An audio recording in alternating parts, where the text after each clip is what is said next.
you really start experiencing that future self of you as Paramashiva. Now, we're going to be entering into a very exciting topic for the next session, which is about the right attitude for prayer. What is this? Very beautifully, Swamiji reveals. To make God high, you don't have to make yourself low. Just because you want to make Paramashiva the ultimate, you don't have to make yourself as the worst sinner. The right attitude for prayer is Sohamasmi, meaning even when I'm worshipping you, I am you. As Swamiji said yesterday, I am talking only to me and you are listening only to you. That is the space of prayer. Then that is when every time you have a bath, it becomes an abhishekam. Every time you eat, it becomes a naivedyam. Every time you put perfume, you're putting perfume for Paramashiva, as Swamiji said. That is the space for prayer. When we do the puja, when we connect to Paramashiva, we are not begging him, we are not demanding from him, we are connecting to our own existence in that parallel universe. Let us now listen to these powerful cognitions from Swamiji on the right attitude for prayer.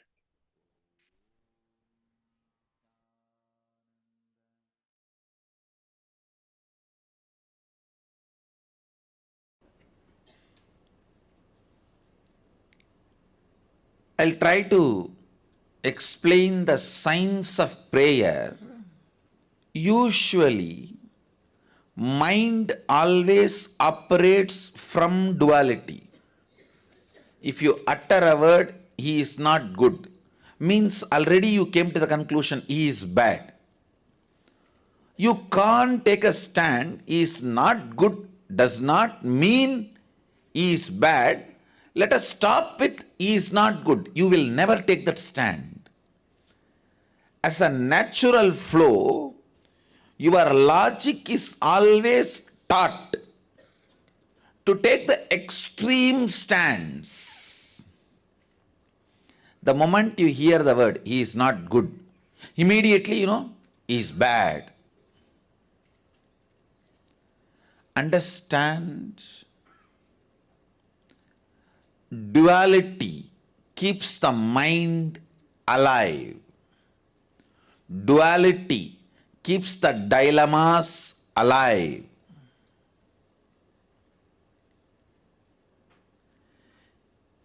Your mind is so brilliant, it can even use religion to keep itself alive. Please understand. It can even keep religion.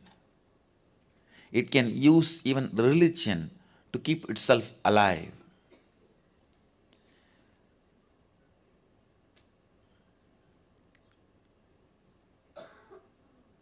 Prayer is one of the most misunderstood, abused concepts.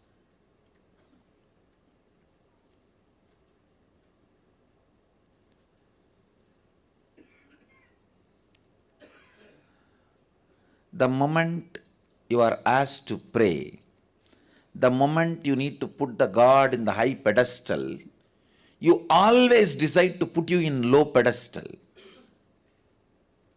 And in some stupid traditions, it is even celebrated as humbleness. No.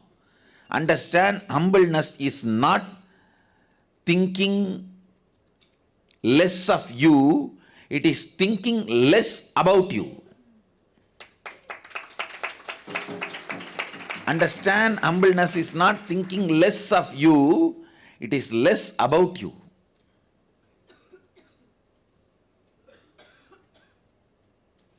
Humbleness is not the image you have about yourself. It has nothing to do with the image you have about yourself.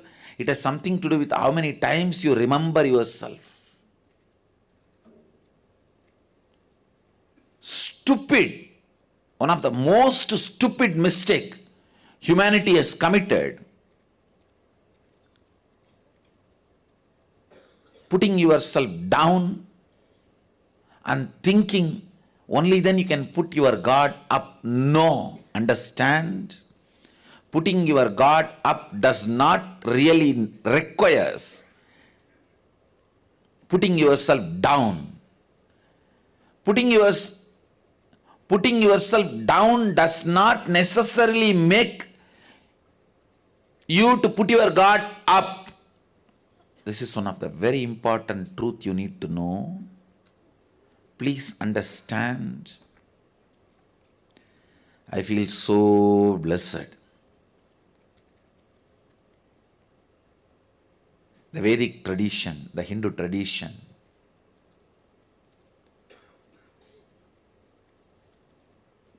reveals the science of prayer so beautifully. Actually, this verse forms the basis of the celebrativeness of Hindu tradition. This forms the basis of the celebrativeness of the Hindu tradition.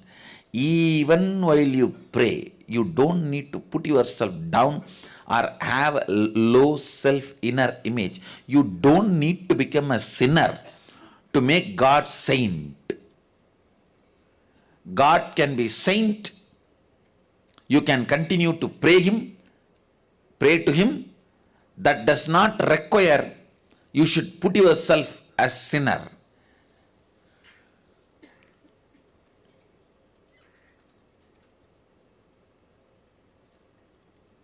In any form,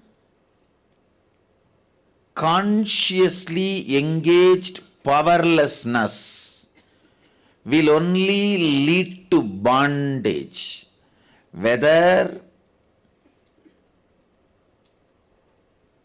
during the period of your study or during the period of assimilation and cognition of the truths about your life, or during the periods you practice your profession, or during the periods you build your relationships, career, every part of life, or during the period you pray or you meditate, every part of life, entertained powerlessness only will bring tremendous bondage to you, suffering to you.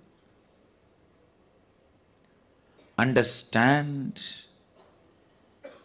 even in front of God, you don't need to feel powerless to pray to him, to ask him. What a mature tradition.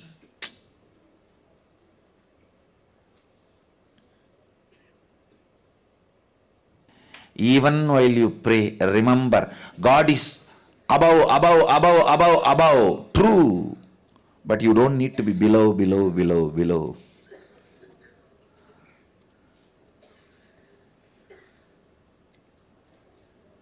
You don't need to be below for the God to be above.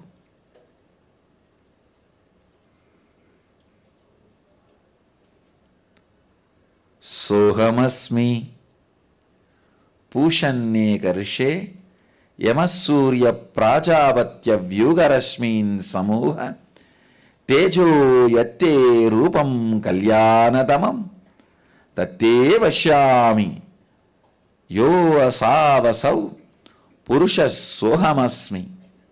Listen. So many of the stupid attitudes, aptitudes, cognitions you build, thinking that it is necessary to get the grace of the God, put yourself in the guilt, powerlessness, which actually no way supports you, helps you to experience enlightenment.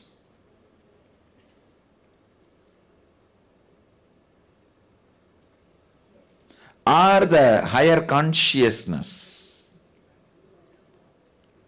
remember the right context and bring prayer in your life,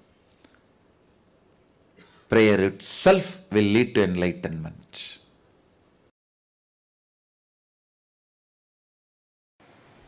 That is why I tell you, always pray to that source, O source, where you and me are one and the same. The Sohamasmi is the reality. I ask you, I do not know whether that source is now in Guru's being or in this body. It is based on the level of completion you have. If you have too much incompletion inside you, naturally the source will be on the Guru's being. If there is less incompletion, more completion in you, the source will start moving towards you. When you become completely complete, the source will be centered on you. So, you don't even have to worry where the source is. Just say, oh, the source, where me and you are one and the same, and make whatever you wanted. You can ask him and ask him, please make this into reality.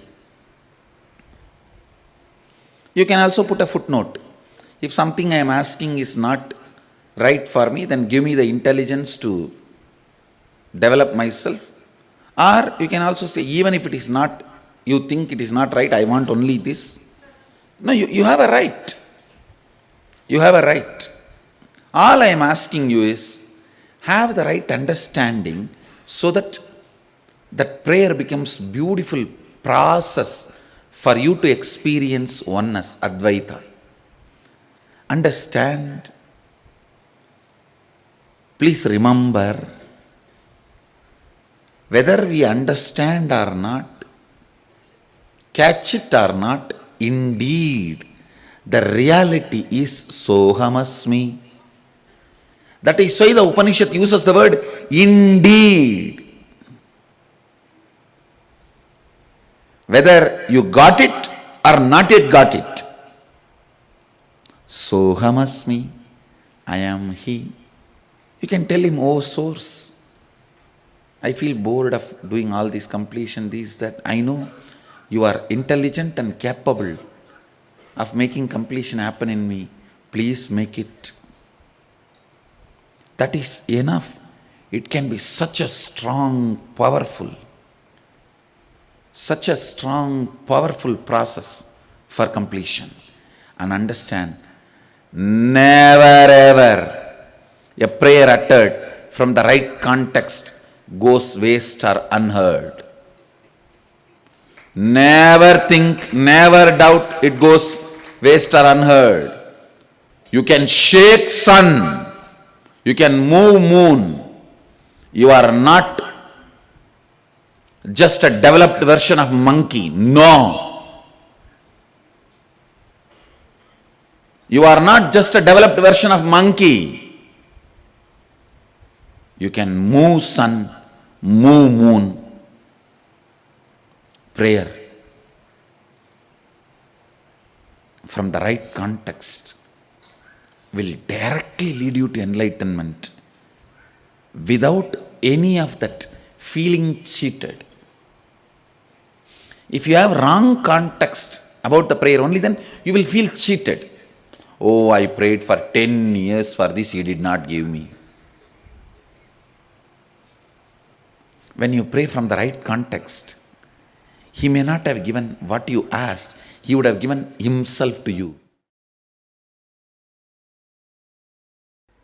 The truth, Sohamasmi, declared by Isavasya Upanishad. Sohamasmi is waiting to explode.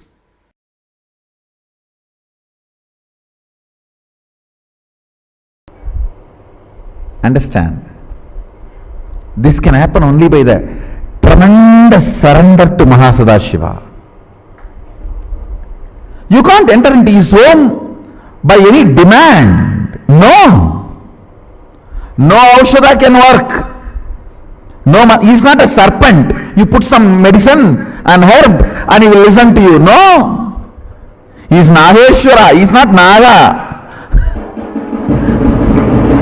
Understand?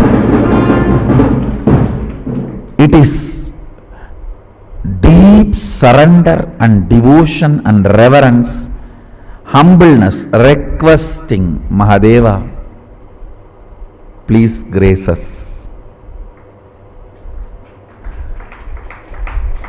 Please grace us. It is only with the tremendous humbleness and surrender, with the tremendous respect, reverence, devotion, understand? As long as you exist in relative reality, be devoted. It is oneness.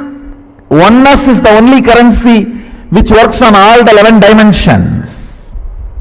Dvaita, only 4 dimension. Bhur, Bhuva, Suva, Tapa, that's all, not even Satyaloka. But now I am making a statement. As long as you are in relative existence, be devoted. Yes.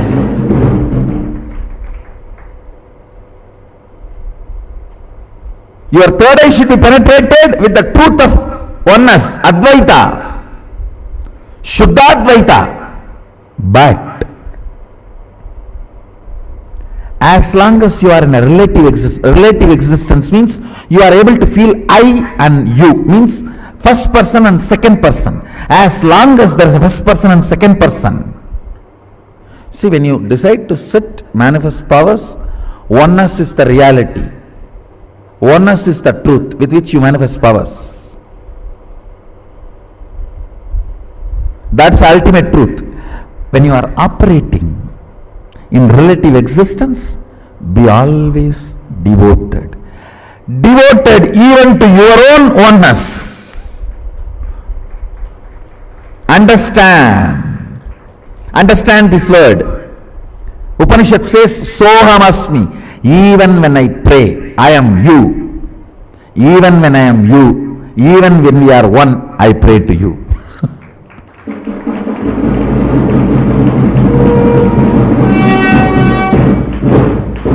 Upanishad has a beautiful word. Sohamasmi. Even when I am praying, I am you. So even when I am you, as long as there is a relative reality, I pray, I am devoted to you. I know you and me are one and the same. But as long as there is a relative existence, till I feel there is a skin for me and skin for you, I am devoted to you. People ask me, when thousands worship you, why do you bow down so much in front of the deities? And understand, this is the secret. When you sit in oneness, you should know very clearly, even when I pray, I am you. When you are operating in relative existence, you should know, even when I am one with you, I am praying. I am devoted to you. In relative existence, always be devoted. In reality, always be one. Understand, duality is not ultimate. I am repeating again. Oneness is the ultimate truth. That does not mean in relative existence you will be arrogant. No. You will be humble. In relative existence you will be humble. That is why I say the Advaita I am teaching is Sutta Shivadvaita. In oneness, even when we pray, we are one with you. In relative existence, even when we are one with you, we are devoted to you. Be humble, be devoted even to your own oneness. Sometimes when I go to devotees' houses, I directly go to puja room and do the puja. Some of the devotees will keep my photo also. When I do the arti, I have to show to all. I cannot move the hand. I have to show all only. They ask, what is this, Swamiji? You are showing arti to your own photograph. What can I do? It is a symbol of my oneness. I am devoted to that.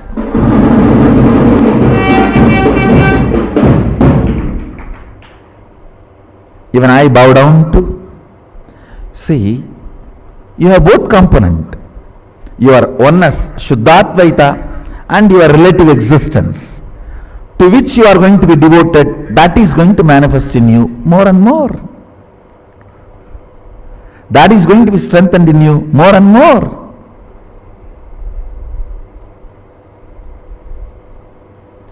Kailasa is the space of ultimate oneness. Sachidananda, ultimate oneness. Understand? Kailasa is the space of ultimate oneness. And if you hear only the Shabda, you can read your mind. If you hear only the Nada of Kailasa, you can read others' mind. I'll repeat the verse once, read out the translation, then give you the commentary.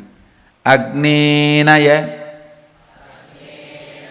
Subhataraye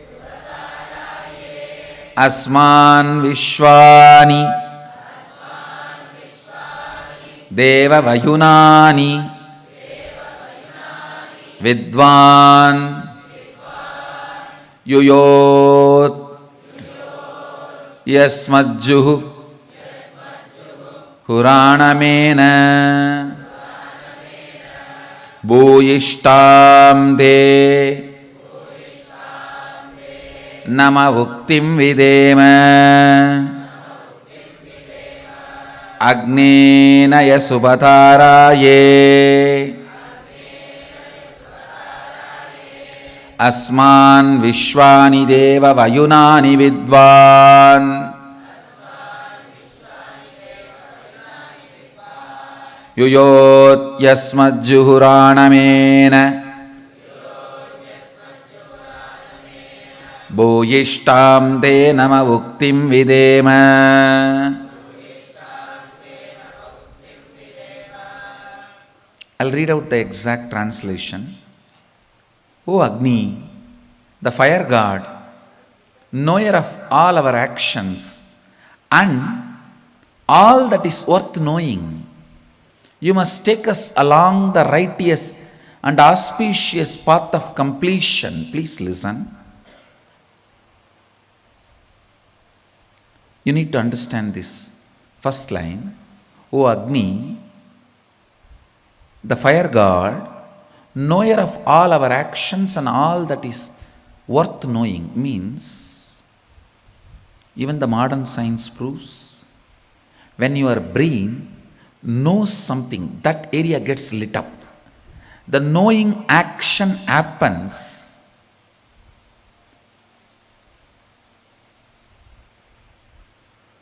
when the fire moves into certain part of the brain. Please understand.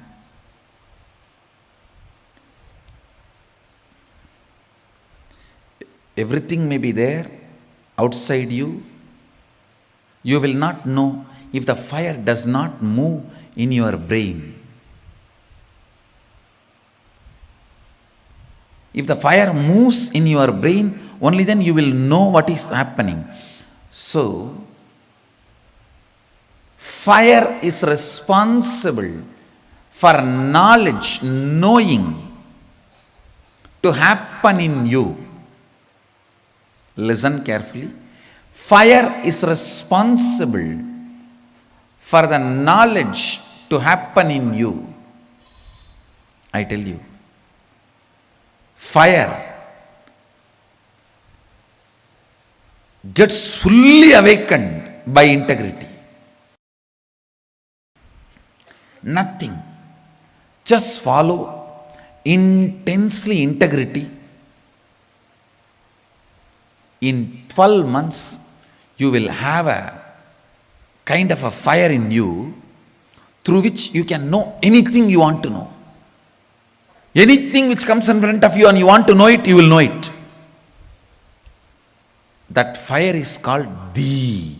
In Sanskrit, we use the word, a single letter, Di. All the ancient languages, fire is addressed as Ti.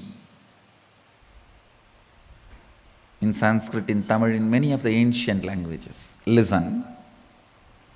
Di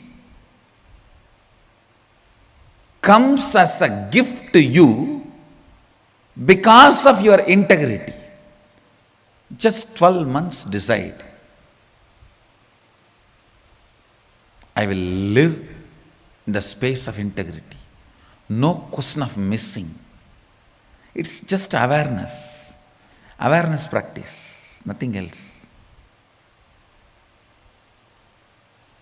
The Di will be awakened in your brain.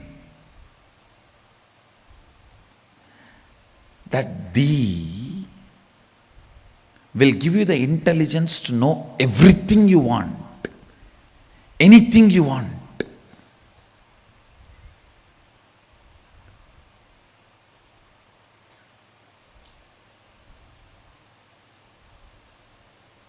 Here the Upanishadic rishis are addressing fire.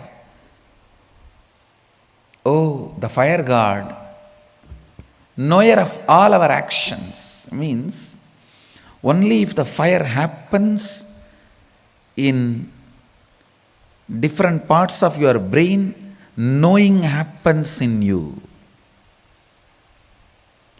Knowing happens only if the fire happens. So without the knowledge of fire, knowing cannot happen. Knowing is very closely associated with fire.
Would we have ever imagined prayer to be something so different? For how many of you from your very young age, you've always been taught, for how many of you, especially if you've had a typical Indian upbringing, you will hear at least 10 times a day your grandmother tell you, hey, finish your food, otherwise God will punish you. Don't lie, God will punish you. And if you talk something, you say, oh, you're talking like as if you're some big God. Isn't it? How many of you heard these kind of expressions? Unfortunately, connecting with God has become like something, God is high up. We have conveniently packed God, thrown God to the space, kept him in the space safely somewhere such that he's highly unreachable to us, and disconnected ourselves. We have packed God safely, thrown him into space, and said, okay, let him be there, high up there, I will be here. If you tell something, oh, I'm a sinner, you don't know how many sins I've done, how can I manifest powers? Unfortunately, society started celebrating the powerlessness, the self doubt, the low inner image, because that is the comfort zone of the people. As long as you're within that territory, right? Can you all imagine? If let me ask you all this question, okay? I want each of you to answer this for me. Okay, sorry, I see questions from participants. Malita saying, yes, you can have Haritaki when you're only on water fast. That's not a problem. Haritaki gives you more oxygen.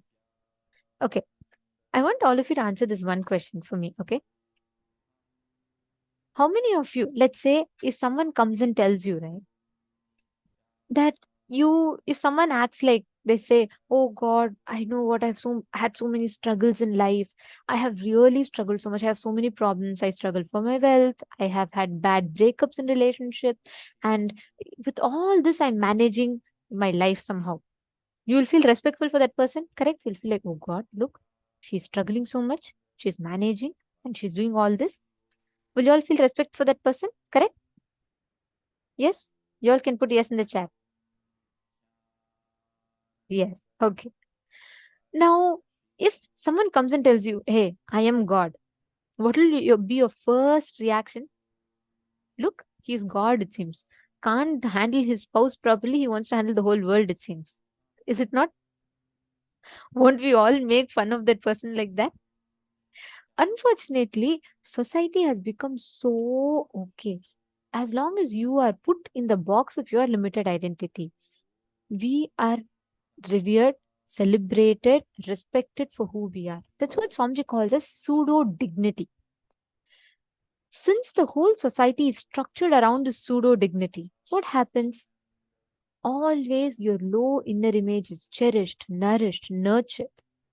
Anything that demands your expansion in you, you're made to look as if it is something weird, you're out of the society, you're not normal, it's all like off-grid lifestyle, and so many notions are put around it, because of which people are afraid to even tell that.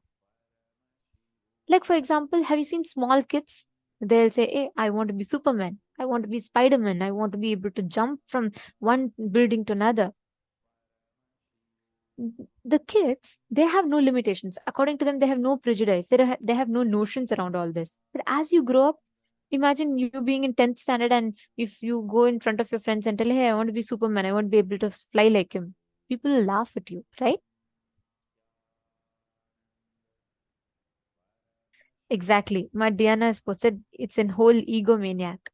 It is because society makes us believe that you are limited within those identities. In that identity, what is the maximum you can have? They celebrate. But beyond that, you go out of that zone, then you're called off grid. You're called like, okay, you've gone crazy.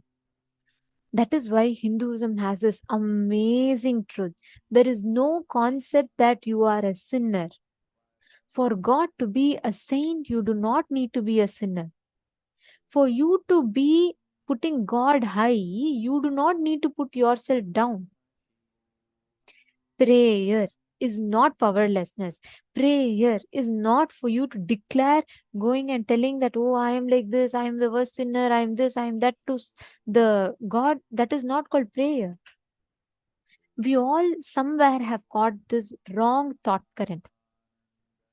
What was your idea of prayer till you heard this session? Can I request each of you to put, how did you think when someone says pray to God? What was your concept of prayer? How did you experience, how did you understand prayer? Please take a few minutes and post in the chat.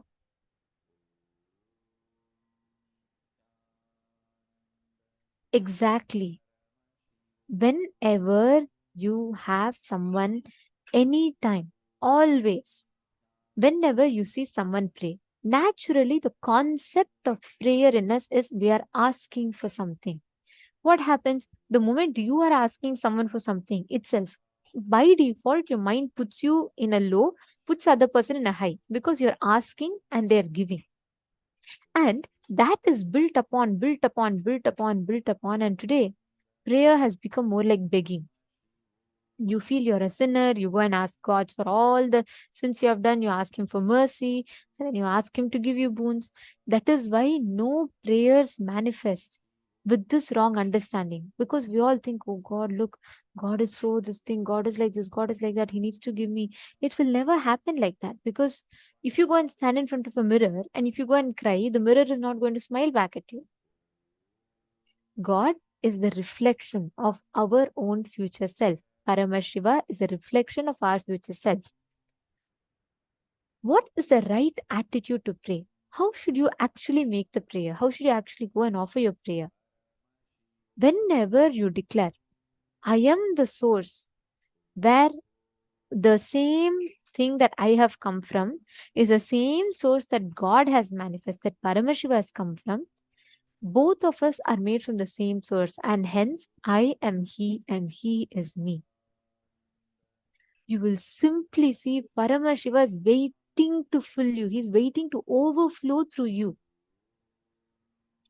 Then I'll tell you, ritual doesn't matter. You will see what you offer, whether you offer stone, whether you offer flower. Paramashiva will be Asutosha. He will simply connect to you, accept everything that you offer. There's a very beautiful story. I really love this story of Sakya Nayanar. This happened few hundred centuries ago. So there were that time there was a prevalence of another religion that was spreading vividly in the whole southern parts of India. And at that time, Sakya Nayanar, he's actually born a Jain, right? Like he's born a Shaivite, sorry, and then he gets converted into Jainism. At that time, unfortunately, after the demise of Mahavira, there was a particular group of people, not all Jains, but a particular group of Jain people who started forgetting the spirit of what Mahavira taught, and they became more fanatic about spreading it. So they started using violence as a mean to spread it. So it was that phase, and Sakya Nayanar had converted. From his young age, he was brought up like a Jain monk. But one day, when Sakya Nayanar is walking by, he sees the Shivalingam and he feels so deeply connected to the Shivalingam. He feels so deeply attracted. He simply just falls in love, like how we all fall in love when we see Swamiji. So Sakya Nayanar just falls in love with that Shivalingam, okay? And what happens? He doesn't, like in front of public, he's a Jain. He can't go and worship Shivalinga. People, especially the Jain community, is going to get affected. And he's afraid of what will happen, the repercussions. So what he does, he'll go in front of Shivalinga. This is a very beautiful part. He will pick up stones from the ground, okay? And he'll say, Paramashiva, I'm offering my love to you. Whether world knows or not, I know you know me and I know you. And I am going to offer the stones as flowers for you. So when people see, they think I'm throwing stones at you, but actually I'm throwing flowers at you. He will tell that, he will visualize that, he's offering the flowers to Paramashiva. Every day he will go to the Shivalingam, he will take the stone and throw at the Shivalingam left, right and center. So if someone asks him, then he'll say, look, I am a Jain, I'm throwing stones at Shivalingam, because he unfortunately got into that, the group which was spreading through violence. So that's why they were entertaining all of this. And other Shaivites, everyone got offended. They were like, how can Sakya Nayanar, how can he do it? Like, how can he come and throw stones at Shivalinga? The attitude from which he threw, the space from which he threw, every stone that he throws, all the village priests and other Shiva devotees come and fall at Shivalingam. They cry. They say, oh God, every day you are being abused. This man is throwing stones at you. Paramashiva, please, you give all that pain to us. They all are affected naturally. Then, just to show the greatness of Sakya Nayanar, one day Paramashiva plays a beautiful Leela. Paramashiva makes all the villagers, everyone come. And he makes everyone hide in different places, and he tells everyone to secretly watch Sakya Nayanar. When Sakinayanar comes, he picks up the stone and he again throws at Shivalinga. Every stone converts into a flower and falls at Shivalinga. Paramashiva himself is sitting there, and all the stone goes near Paramashiva, becomes flowers and falls at Paramashiva's feet. Through that, Paramashiva gives Kailasa Padavi to Sakyanayana. This is prayer. In Hinduism, there is no definition. You don't need to become a sinner. You don't need to tell, oh God, I'm born a sinner. Everything, whatever I'm doing is filled with sins. You can never do like that. Understand, you're descendant of consciousness. Shrinvantu Vishwe Amritasya Putraha is the first declaration of Hinduism. Like Swamiji said yesterday, even in your delusion, you are Paramashiva. So there is no point where you cannot be Paramashiva. There is no point where nothing you do makes you not Paramashiva. Everything is a manifestation of Paramashiva.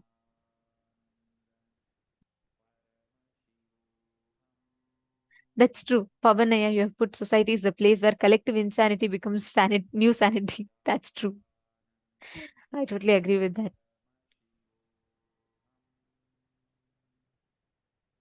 Okay, so there's a question from Akashaya.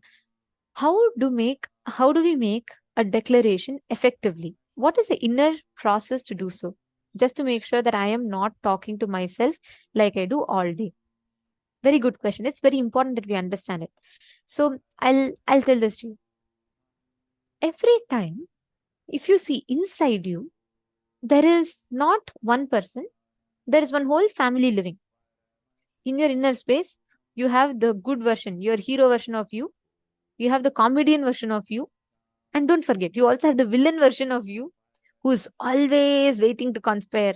If you have watched Indian soaps, Indian serials, okay, in all Indian serials, you'll see this cliche character. All the time, that character, she'll be wearing a big bindi, some villainous music will come every time she comes. It's like cliche thing. Generations after generations, the whole society watches that same. You go to North India, South India, East India, West India, there'll be language difference, there'll be all differences, religion difference, everything will be different. But old auntie sitting in front of TV and watching serial alone will not change. That too, same type of serial in all languages. There'll be this one villainous character who will conspire. That's all they will do. Unfortunately, that's how our inner space is. There's one part that constantly conspires, one part that constantly puts you down, one part that lifts you up. There are so many different fragments inside us. Now, the question that you're asking related to how do you make a declaration that's effective? The concept here, the whole science here rather, is it's not about the words you utter alone, but it is about what space you utter them from. The conflict inside you. We all do not have, most of the times, why do we fail in our decisions? Let's say you're making a declaration. Tomorrow onwards, I'll start yoga. Okay. Now what happens? Where is the exact reason we miss? For each of us, it might be different reasons. But for every one of us, one thing that is common is all those reasons happen inside. There's no external reason. Let's say, Akashaya, I'm just giving you as an example since you asked this question. Let's say you set an alarm, you decide tomorrow I'm going to wake up. When you decide, and morning when the alarm rings, inside you, there is a part of you which cherishes sleeping, likes to roll on the bed. It will tell you, hey, you know what? Anyways, all these days, all these years, you've been waking up late only. One more day, if you wake up late, nothing wrong. Sleep it so nicely. AC is coming, blanket is cozy. Just some more time, stretch nicely, sleep. That conflict, that thought current in you, conversation in you that distracts you from manifesting that reality is precisely the blind spot that stops you from making a declaration effective. You're understanding? So every time we make a declaration, let's say you want to declare, I want to manifest Sarvignya Pita. The process here is, Swamiji tells to address all the inner conflicts. Your self-doubt will come, self-hatred will come, self-denial will come. Each one will come and try to pull you down. The only thing you need to do is address all of those complete with it. So the moment your whole inner space tells yes for something, you will immediately manifest it. It's a science. Try this, okay? You will really see the moment you make a declaration, it will simply manifest as reality. Okay, there's one more question from Hugo Aya. Ma, I have a question. Are we allowed to eat eggs with a de facto spiritual name? Satyojata Shivam, Vamadeva Shivam, etc. No. If you have received Shiva Diksha, you should not eat egg. And de facto spiritual name, that's nice. That's not called de facto, it's the Diksha name.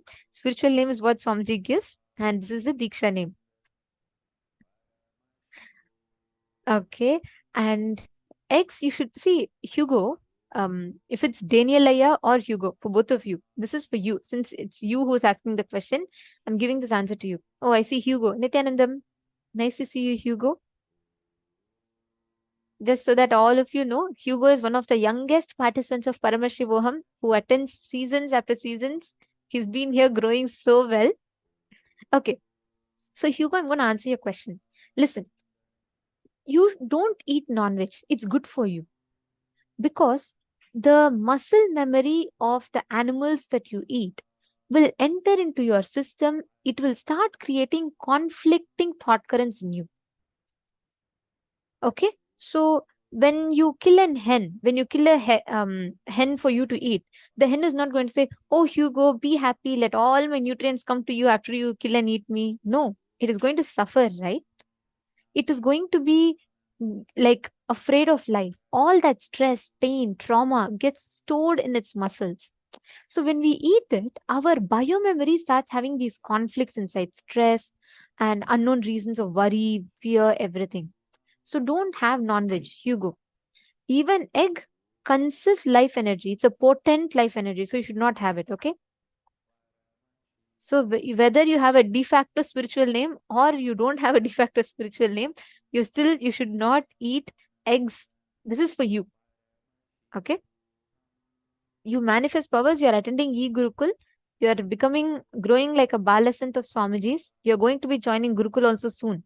So you're not going to be eating eggs. Okay? All right. Yes. Any other questions anyone has? You all can post in the chat. But all of you understood this, right? Just declare again and again and again. You are Paramashiva. Whether you are manifesting, not manifesting, successful, failure, anything, you are Paramashiva. So you just stick to that declaration again and again and sit in that space. Automatically, all the manifestations will happen. Don't worry. You may not even be convinced. You just tell whether it is my experience or not. Swamiji told I'm Paramashiva. Because Swamiji told I'm Paramashiva, I'm Paramashiva. That's all you need to have. Just have that one thought in your head. That is enough. Ma Kamen, yes ma. Better. When you do not consume meat. You're saying accidentally after Diksha, if you got meat, should you consume it? No. Even if you have it after Diksha, you should not consume. So you can better discard it or you can do something else with it, but do not consume meat. See, once you know something is a poison, just because you purchase it, you can't eat it. So meat is extremely harmful for the system. So don't have it, okay? It's of course a suggestion. The decision is entirely up to you. Ma Hongli Wong saying, Ma, can I take neem leaf powder instead of neem juice? Morning, since I can't find neem. Yes, you can boil the neem leaf powder in hot water and you can have it. Ma Mohini Lata, it was Interstellar. Interstellar movie from 2014. Xiangying Zhao, that's because you're asking why we can't eat eggs. Can't eat meat, I can understand, but why no eggs? Understand, egg is a possibility of life. Life happens. The potent life energy is in the egg, which means you are denying the possibility of the life happening by you eating it. The karma of that is equivalent to a murder. Swamiji tells you destroying something before it is happening. You killing a hen is counted as a murder in the cosmos. You killing a egg is counted as the same degree in the cosmos, because both times you are destroying life's possibility.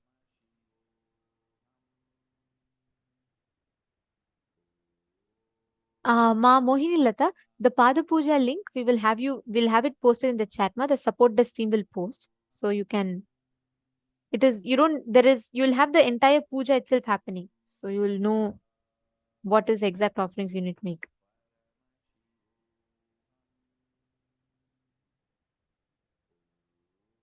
Okay. That answer was for Hugo. Now I see many of you are having questions relating to veg and non-veg. We will be having elaborate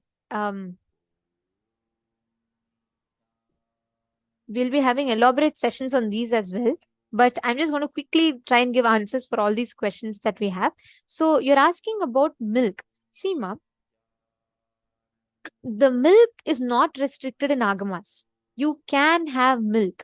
Milk is allowed in agamas. But the thing is, currently, the milk that we are all consuming, most of the times these cows are tortured. The way the milk is gotten out of the cow, because it has become more like a factory. The cows are treated like some milk producing machines. So even the calf is not given the right to have milk. Even before the calf can have enough milk, the calf is taken away from the mother and the milk is taken out as much as possible. And after that, the cow is sent to slaughterhouse. Without any of this, when the milk is brought up in our goshalas, in Hindu system, cow is revered as Gomata, mother, Devi. So that time we do not affect the cow. We bring the cow with lot of love. First right, Swamiji tells the first right to milk should always be given to the calf. Only then the cow will give maximum nutritious milk, because she will be so happy with the people taking care of her and she'll give the milk. That milk should be consumed. So milk in itself is not restricted.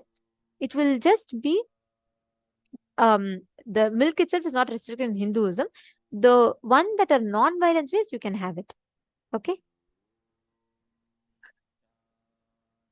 Majiska Mutton, that is Swamiji. You see, he's making all of us set up a goshala, set up a temple, everything, create a Hindu ecosystem around us for us to live this life.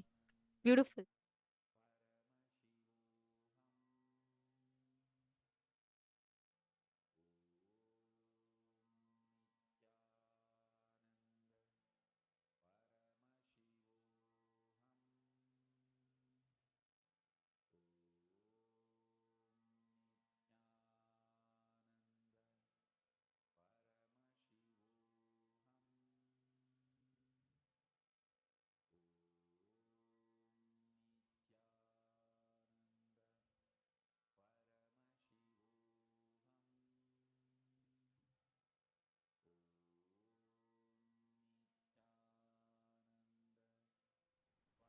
Yes, great. So hope all of you had answers for your questions.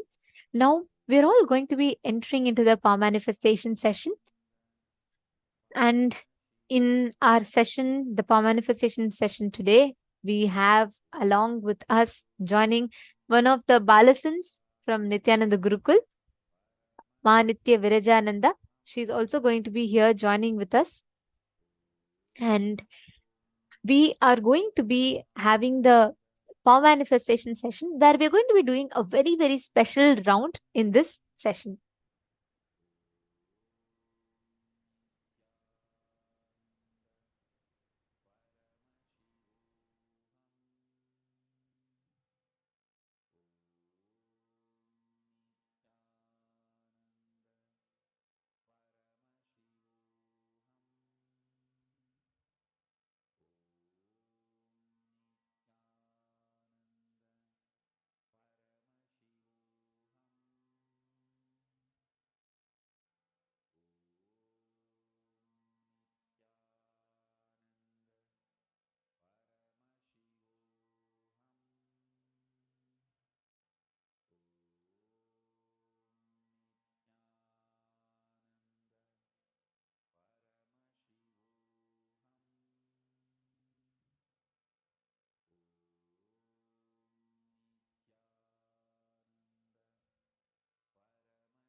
Nithyananda.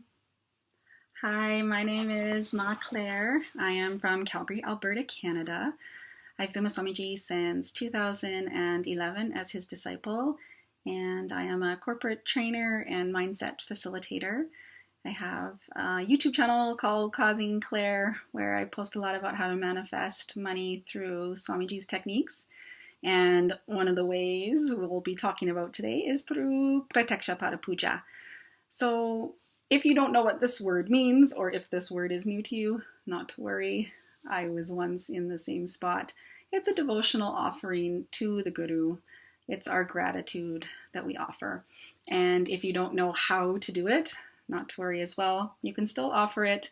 You can do the best that you can, and there's also a lot of us available to help you if you need some instructions with that.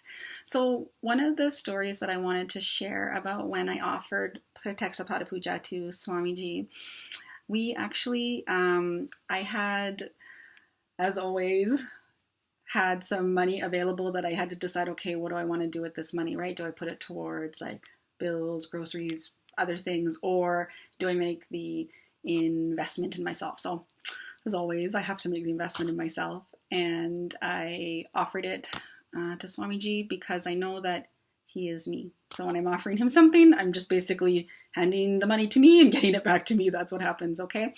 So in this particular case, again, it's not like I had a whole bunch of money sitting around, but I offered Pratyaksha Puja, and then it's usually for me within like 24 to 48 hours that something happens. And this time we actually had, back in the day, my husband and I, David, before we had our son Ashton, we had golf memberships. So again, think about all the things that you actually spend money on, right? Golf memberships, maybe you go to the spa, maybe you invest in your home in some way, even just buying groceries, paying bills, buying clothes, all those things are investments that you're spending your money on, right?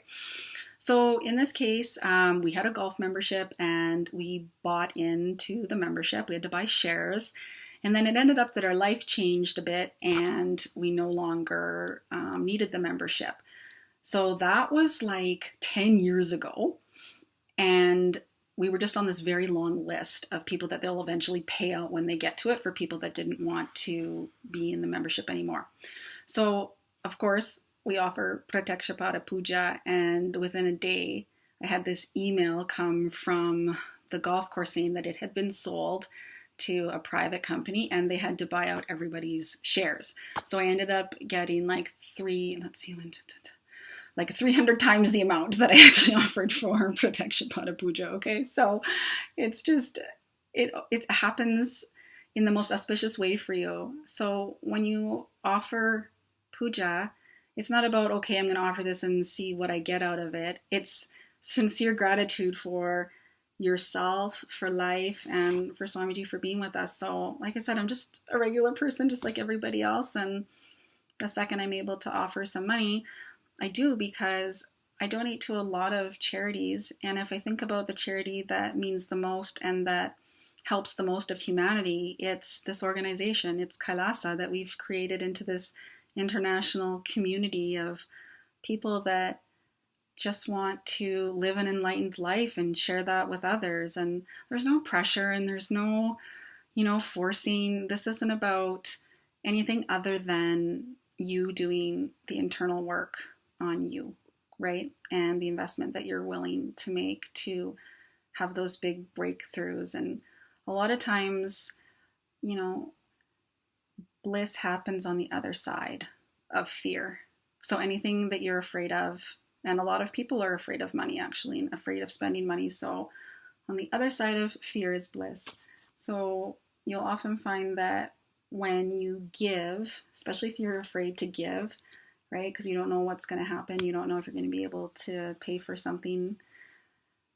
The bliss on the other side of it, it can only be experienced. So I don't expect you to take my word for it. Why would you? You have to try it yourself and gather your own data, right? Proof is in the pudding, they like to say. So the only way to really see what this experience is like and how much offering to the universe gives back to your life can only be done through experientially doing it yourself. So blessings to all of you that want to offer Pratyaksha Puja, and you'll just see that the most auspicious things happen in your life, and whatever you give out, that's what life gives back. So blessings, Nithyananda.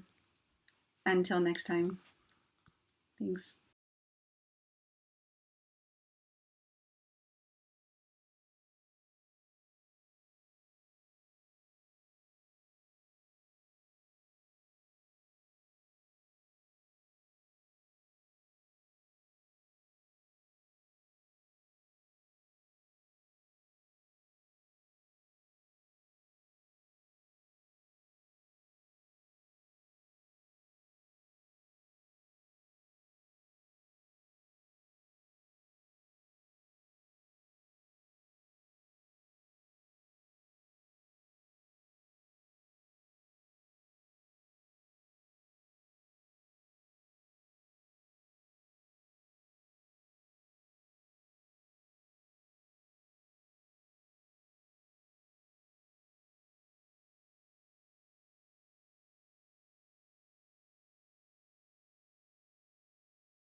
Nithyanandam, we're all going to be manifesting the power of being able to identify the source and the solution of diseases, the power of Aushadha Darshanam. And we also have with us Manitya Virajananda, and she's here, Balasant and Acharya, and she will be here to entangle every one of us. So each of us, as we are manifesting, Manitya Virajananda will also be here as an Acharya. She'll be guiding us, and she'll also be here to entangle with all of us to make us all manifest. I'm sure. Sorry, I'm sure all of us would have seen Nithya Virajananda doing the demonstration of the power of third eye, where, like, to blindfold your eyes and see. So you all would have definitely seen her do that. And today she's here with us. She's going to be an acharya for all of us for power manifestation, as well as entangling us and helping us to have breakthroughs in the power manifestation. So any of you want to ask some questions, like you are stuck in power manifestation, you want some help with power manifestation, feel free to ask all those questions.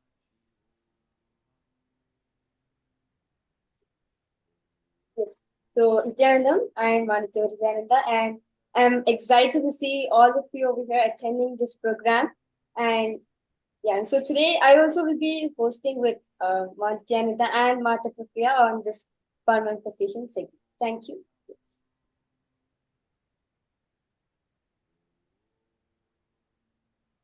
We're all going to be manifesting the power of Aushadha Darshanam. In this particular round, what we're going to be doing is, all of you are going to be scanning the target organ of every medicine. See, it is not just you scanning and identifying the medicine. You will be able to see any medicine and identify what that will cure. Like, for example, if I show you, let's say, paracetamol, you will be able to identify, okay, it is for pain. Without even knowing that it is paracetamol, if I just show you random medicine, you'll be able to identify what exactly it will address, which exact aspect it cures. That is the power that all of us are going to be manifesting today. So are you all ready for it? All right. Now, before we start, I want to give a few minutes and I want to request each of you to declare consciously that you are going to have a breakthrough in the power manifestation today. Just declare from the space that Swamiji said. Declare whether you know or not. Because Swamiji told it is possible for you. With that space, declare that you are going to be manifesting. Can I request each of you to post that? Type that out and post.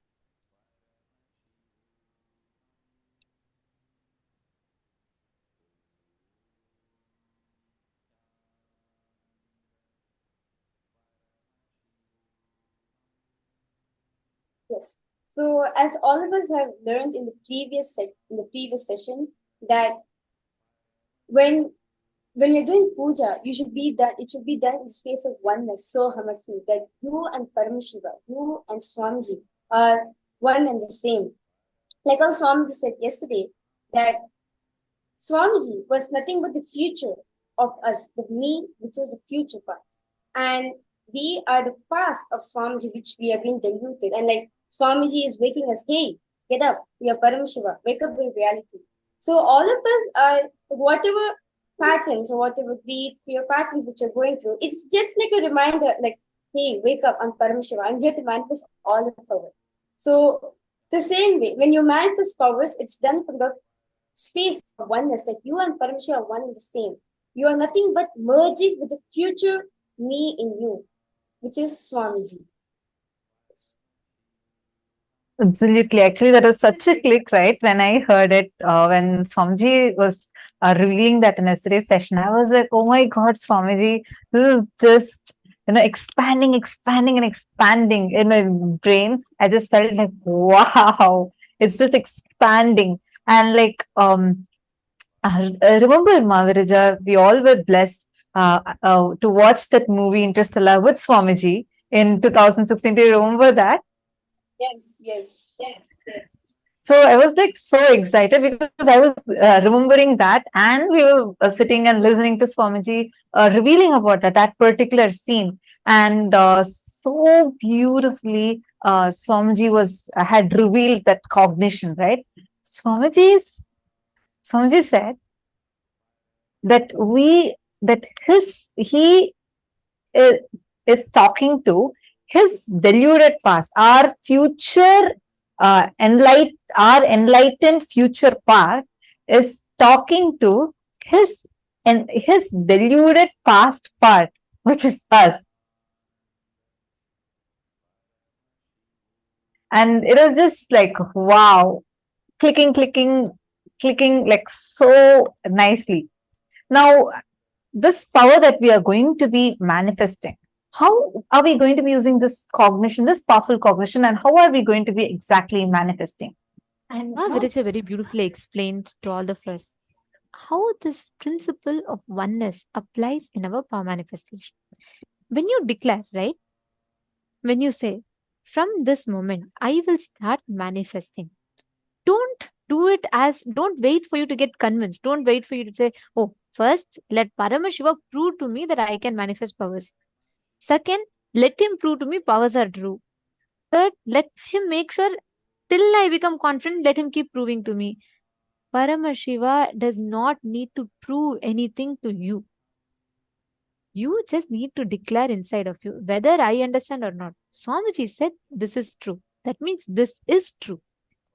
Declare that as your experience. Automatically, you will see the results in front of you will start manifesting that way. Now, we'll enter into the first round, okay? We're going to be projecting the question for all of you. And what you're all going to be doing is, I'm going to be projecting a random medicine. It could be a medicinal plant. It could be anything. What you're going to be doing is, you're going to be identifying what is the target organ for that medicine.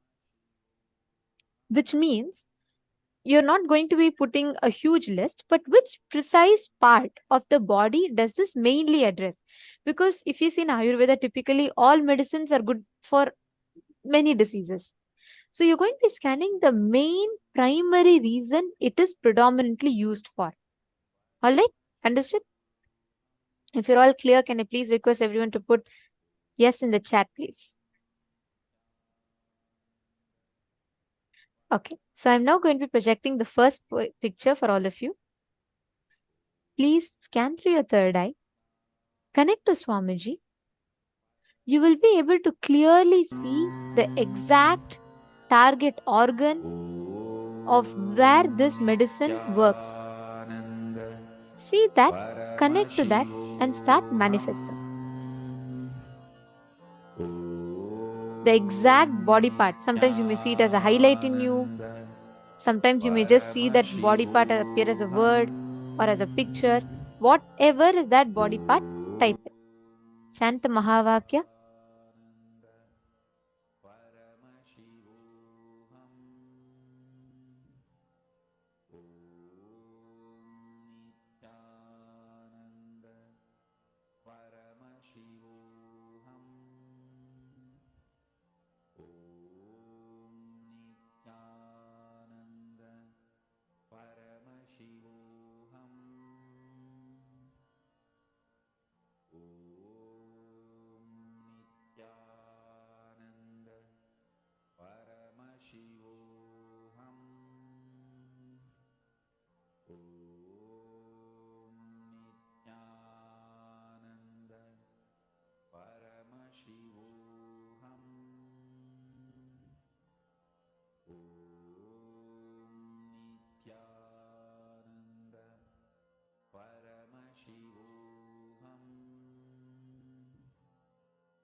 I request everyone to slowly relax, open your eyes, and whatever Swamiji showed you in terms of colors or diagram or anything, to whatever detail Swamiji showed, that same detail, write down in the chat, post whatever Swamiji showed you through your third eye.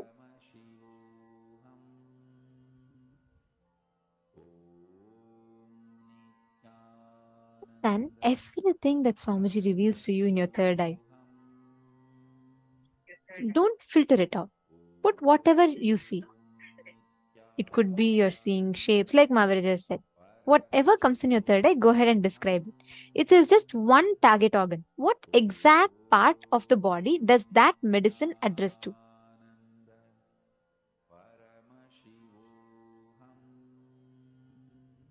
Come on, let's see what each of you are posting. Okay, I see a lot of answers actually. I see many of you have posted different parts. You should, some of you have given me a multiple choice questions. You should not list all the organs of the body. You should just list one, what your third eye shows. I think this logic always trains us to have backups, right? So we say, oh, stomach. If not stomach, let me put liver. If not liver, let me put kidney. If not kidney, let me put legs. Just put one and start. It's okay even if you manifest wrong. See, you're not going to get pass certificate if you manifest correctly. You're not going to be failed and demoted if you get a wrong answer. You are just manifesting the experience of Paramashiva. That's all. So what answer you put doesn't matter, but the experience is the most important.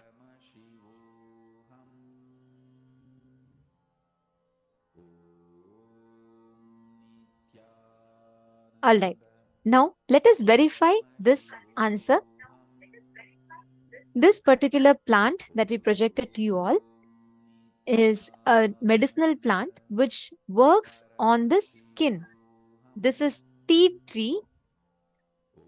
So this tea tree, we see that mainly it is given for essential oil, and predominantly it's used for skin and hair. These are the main two organs that this works on. So this is the answer. This is the tea tree plant. Let us see what each of you have posted.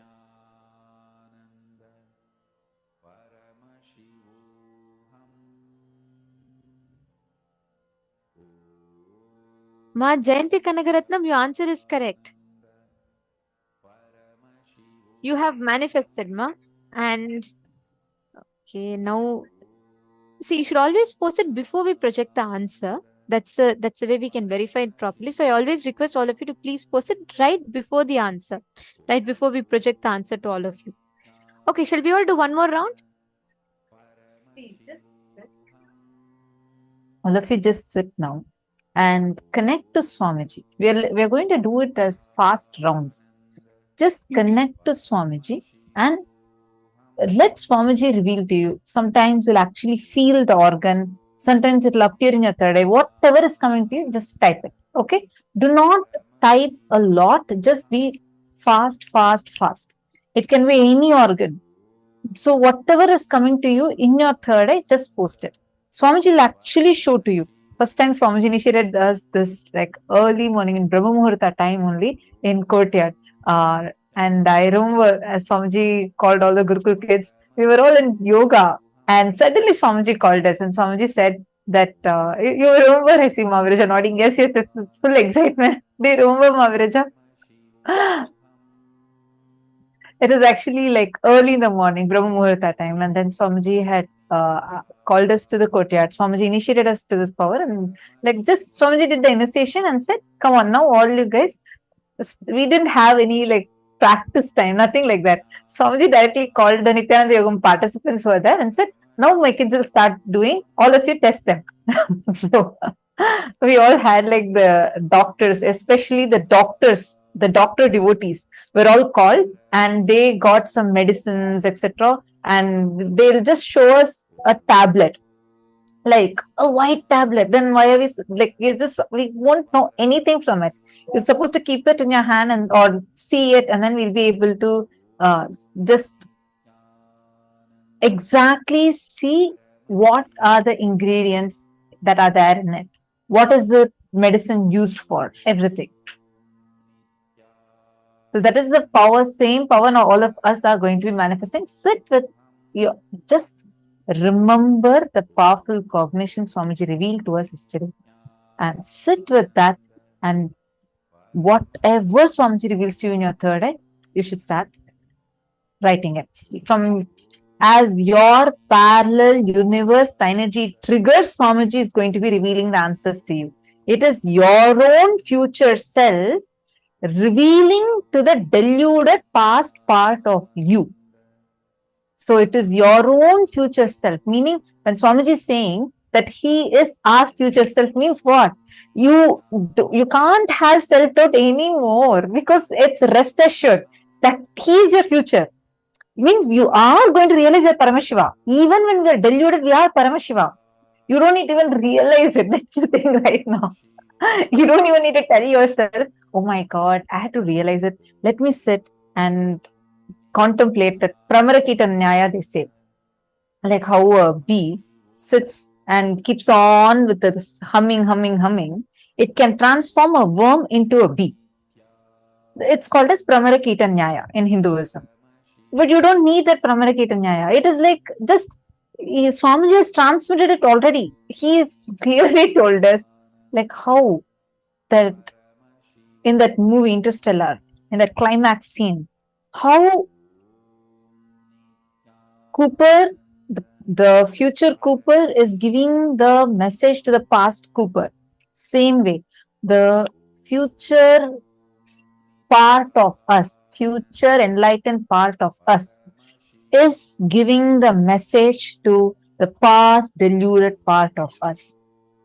Understand, sit with that cognition, and just like that, you will get the answers now. Let us start. Please sit, chant the Mahavakya. Request Swamiji to reveal what exactly is the target organ here. Nithyananda Paramashivoham. Om Nithyananda Paramashivoham. Om Nithyananda Paramashivoham. Om Nithyananda Paramashivoham.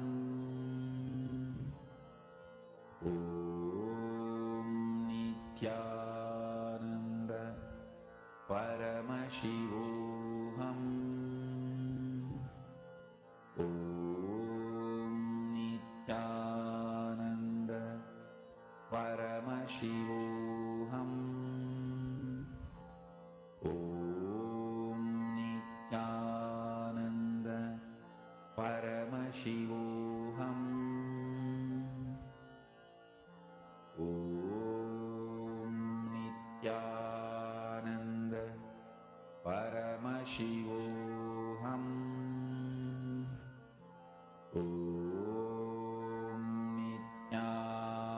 Nithyananda Paramashivoham.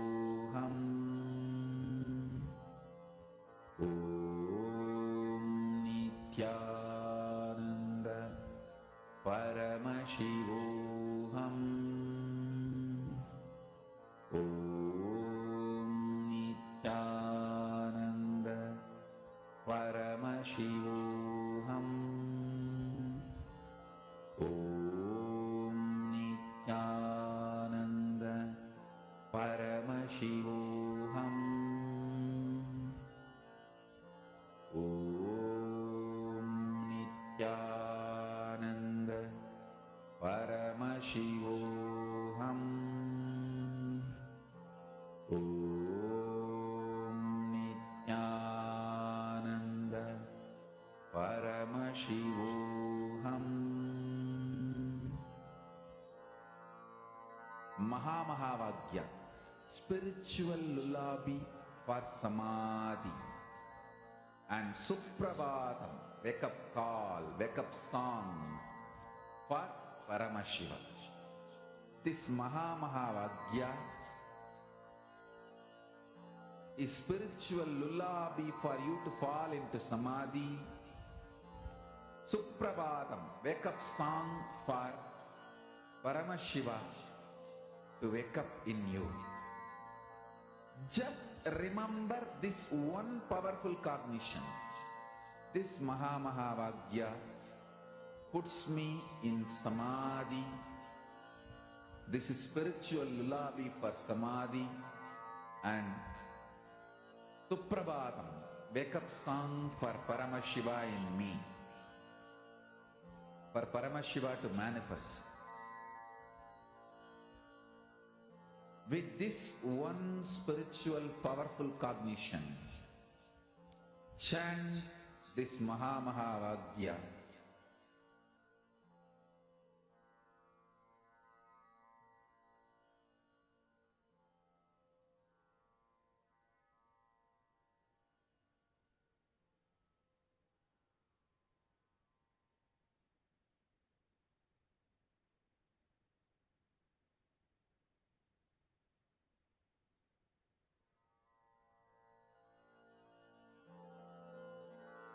Mahavagya, spiritual lullaby for Samadhi.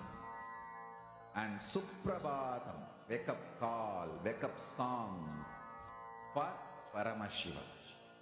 For Paramashiva to manifest.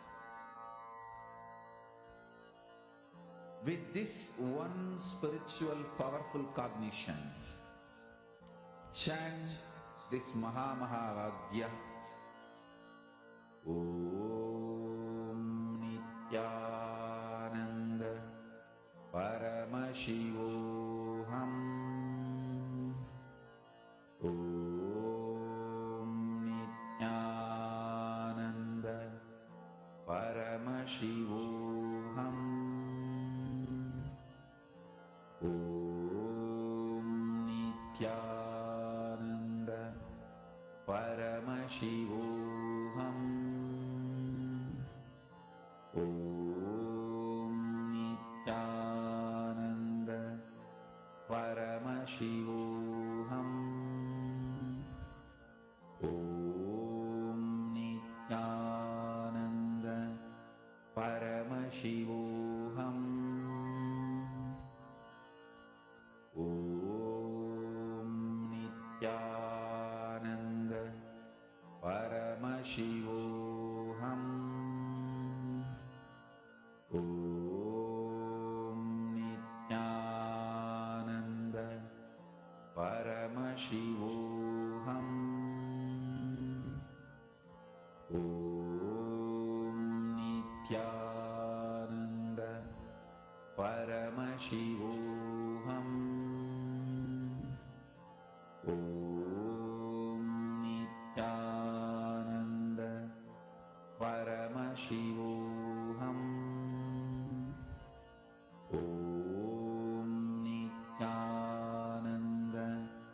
Paramashivoham.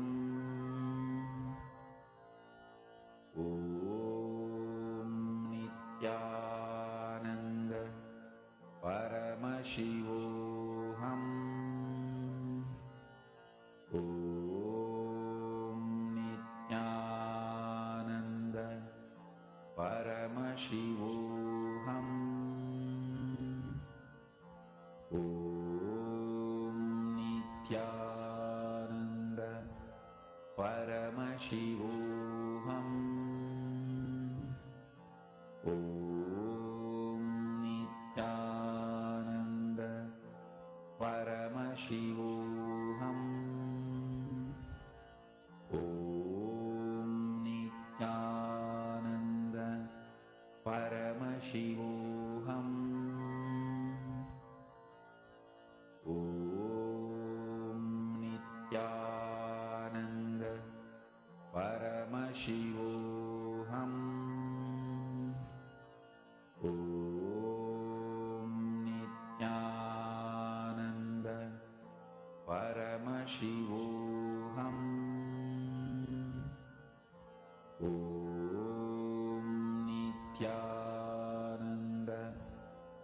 Paramashivoham. Om Nithyananda Paramashivoham. Om Nithyananda Paramashivoham. Om Nithyananda Paramashivoham. Om Nithyananda. I request all of you to please post whatever you saw in the third eye as the target organ of this particular plant. You all can post it in the chat. Whatever you saw as the answer. Okay, I see many of you have posted different parts. All right. So let's see what exact organ does this herb mainly work on. So this is bergamot, which works on the circulatory system. Wow, that's interesting. I actually see Pei Hua Wu, who has put cardiovascular. Ma Pei Hua Wu's put blood flow. Excellent. That's precise, Ma. That's spot on. Wow. Ma Pei Hua Wu, that's excellent. Wonderful. Do you see, the moment you drop logic, actually all of you should know, Ma Pei Hua Wu has only put one word. She's not put too many things. She's put one word and that is spot on. This is like 100% manifestation. Ma. It's beautiful. And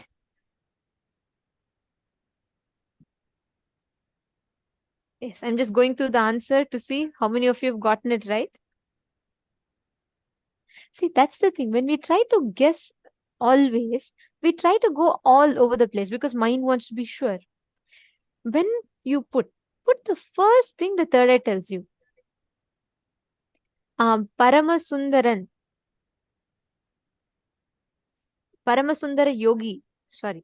Paramasundara Yogi, you got it right. See, you got it very close, I would say, because you said you saw something related to heart beating, which is very close. It's the part of the whole circulatory system. So that's nice. What I would say is start chanting Mahavakya. Try differentiating all the different doubts and everything that comes in, and you will start seeing how the power manifestation actually starts manifesting. Beautiful. All right. So this brings us all to the conclusion of this power manifestation, and we will be manifesting further in the further rounds of this program.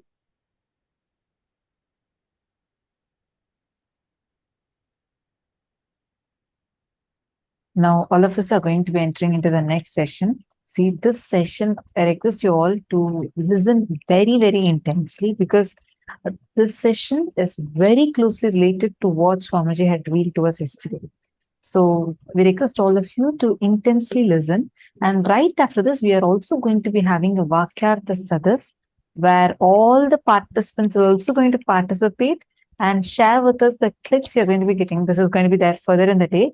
So make sure you're listening to this session intensely, and as and when you get clicks, you can write it down and you can share it with us. All right. So now let's listen to the Parama Advaita session from Swamiji.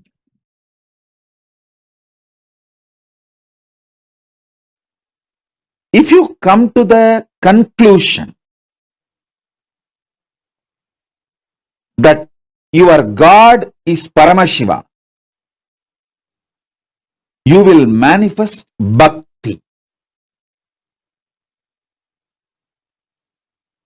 If you come to the conclusion your world is Paramashiva, you will manifest Yukti, right knowledge about life.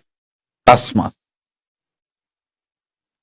If you come to the conclusion your individual self is Paramashiva, you will manifest Shakti. Listen, I'll repeat.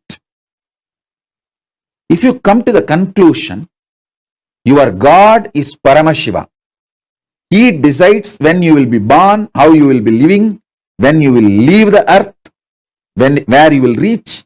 If you cognize that, if you understand that your God is Paramashiva, is living intelligence, independent intelligence, living alive right now, you will manifest so much bhakti. Wow!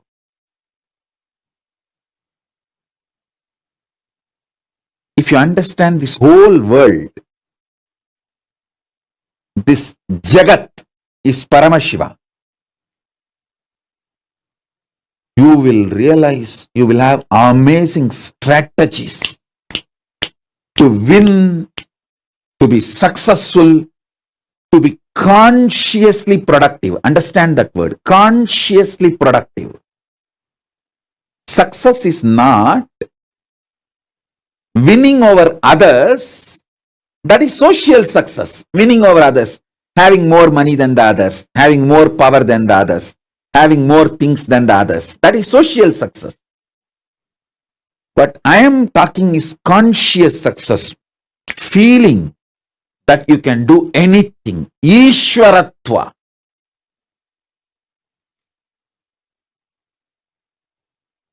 That comes to you when you know this Jagat is Paramashiva. Yukti, amazing yukti. Anything you see, you will just know the strategy to deal with it, live with it. When you come to the conclusion, your soul, Jiva, is Paramashiva, you will just manifest Shaktis. Listen. Knowing Ishvara, your God is Paramashiva, makes you manifest Bhakti. Knowing this world, universe, Jagat is Ishvara, Jagat is Paramashiva, makes you manifest Yukti.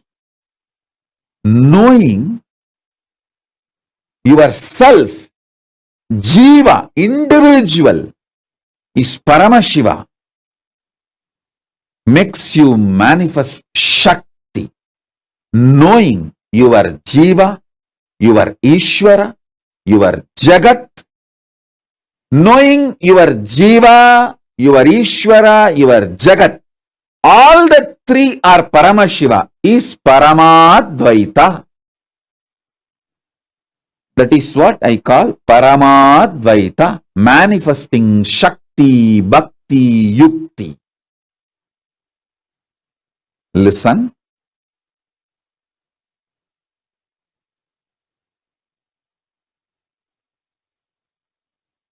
Knowing your soul, individual Jiva, is Paramashiva, your Jagat, world, is Paramashiva, your Ishvara, God, is Paramashiva. Knowing all the three are Paramashiva is Paramadvaita. Listen. Listen to this truth. Every word I am uttering, even if you intellectually catch it, you will be liberated so much. You will have so much liberation. Listen. I'll repeat.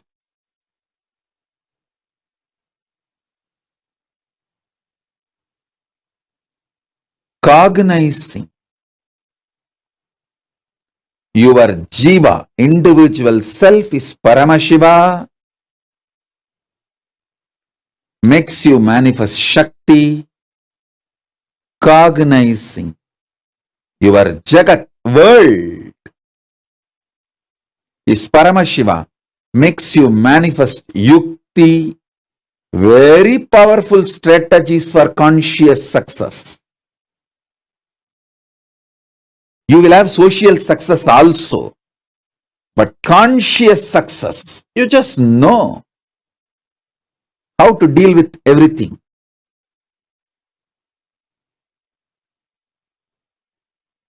And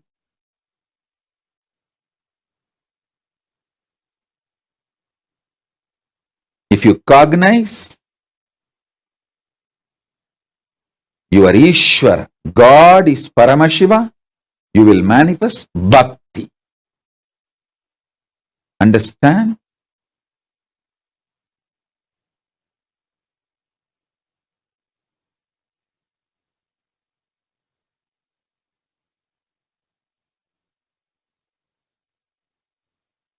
Realizing your soul, Jiva,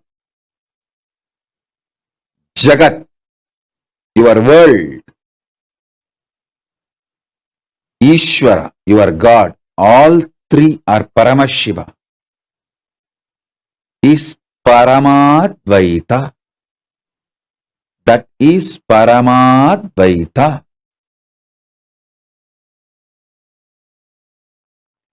In course of life,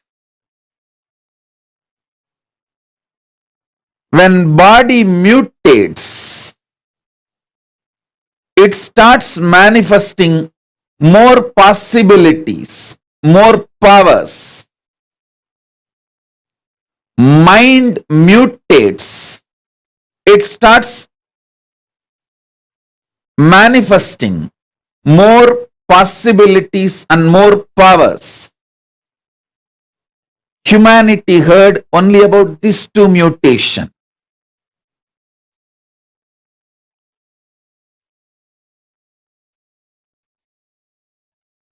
Humanity heard only about physical mutation and mental mutation. But Hinduism knows this cosmic science of conscious mutation and superconscious mutation. Conscious mutation means realizing you are more than your body, your mind.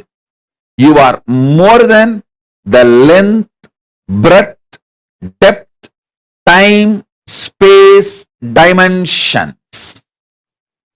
Consciousness is foundation, source of length, breadth, depth, time, space. I can say the force of consciousness is the foundation of gravitation force, electromagnetic force, nuclear force, and strong nuclear force. Exploring the possibility of your own consciousness, powers of your own consciousness, and manifesting it is conscious mutation process. In Sanskrit we call it Pratyekatma Chaitanya Jakratam. The Vedas and Agamas, the ancient Hindu scriptures, which reveals about the cosmic science of Hinduism, describes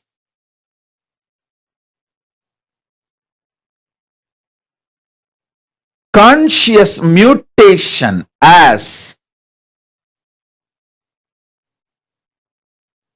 Pratyekatma Chaitanya Jakratam, Atma Swadantram, Atma Mukti, Atma Prabhavam, Atma Vilasam, Swarajya Siddhi, Atmanubhuti, self-realization. All these words denote, mean conscious mutation. The next is superconscious mutation. The ultimate existence, power, what we call as Paramashiva in Hinduism. In Sanatana Hindu Dharma, Hinduism, we have various names: Paramashiva, Parandama, Parabrahma, Parameshwara, Parameshwari, Paramatma, the ultimate.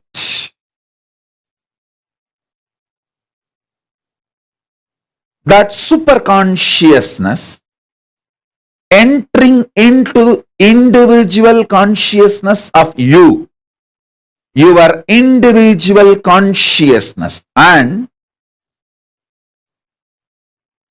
mutation happening, you manifesting. That superconscious mutation is the ultimate. We call it moksha, ultimate liberation, Parama Advaita Anubhuti.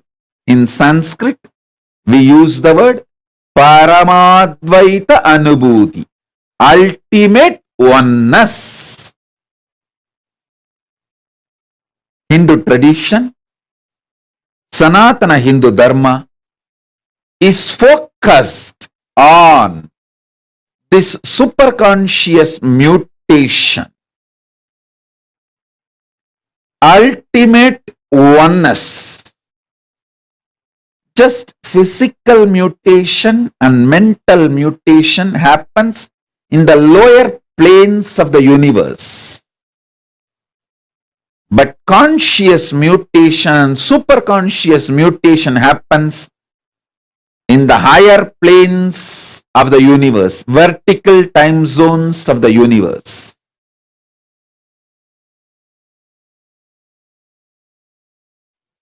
Paramashiva's message directly from KAILASA.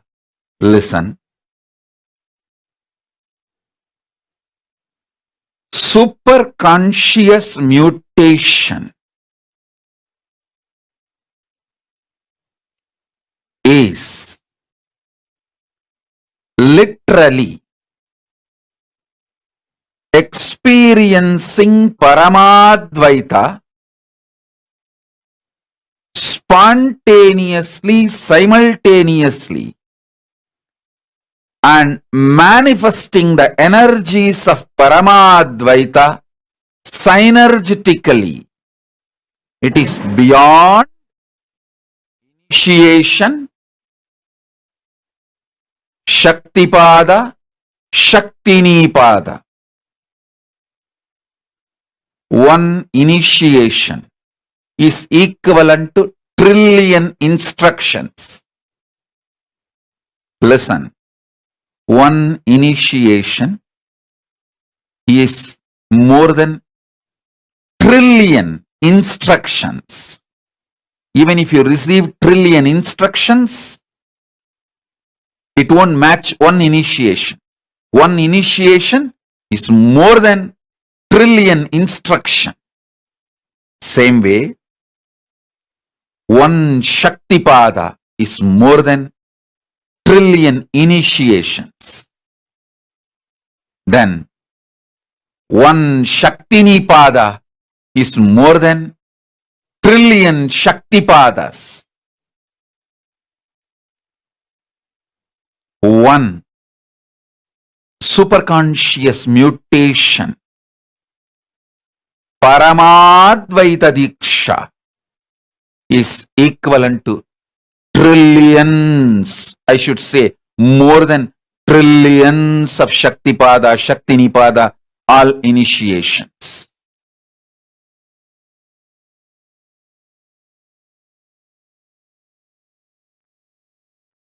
Superconscious mutation is the process of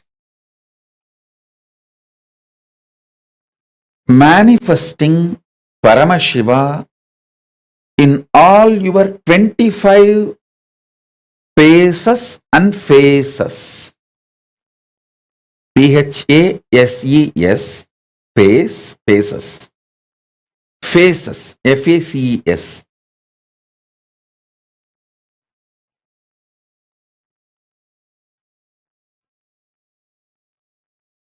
All of us have 25 different dimensions which functions spontaneously, simultaneously, without getting confused with each other. Listen. Your ability to put your body in autopilot mode, like your heart beating itself, blood purifying itself, liver functioning itself, digestion happening on its own, logical thinking, cognizing happening on its own, emotional processing of how you feel about others and yourself and situation, the emotional cognitions happening on its own. If you just look, 25 different dimensions of you is independently functioning spontaneously, simultaneously, synergetically. So understand, your logic, which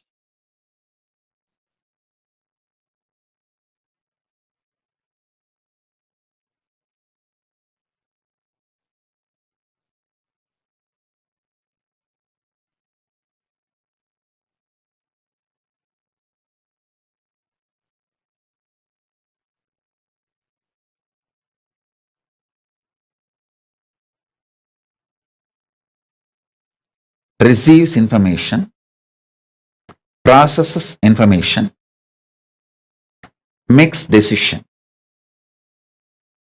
Your emotional cognitions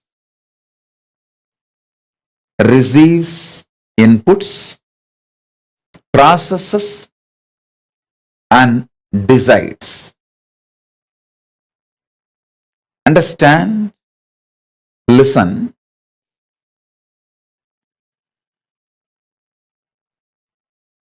Your core cognition, how it projects itself to others and how it feels about itself and how it is. All these 25 different dimensions of you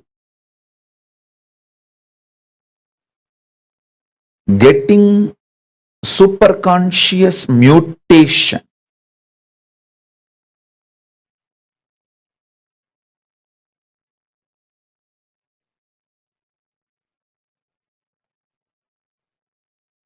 through the initiation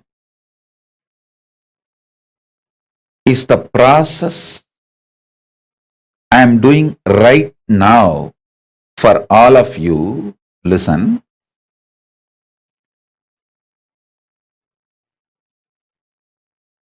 Visualize the 25 face of Paramashiva. You also have it. You also have that same 25 faces. Different face of you is each of that face. So understand, all the 25 faces of Paramashiva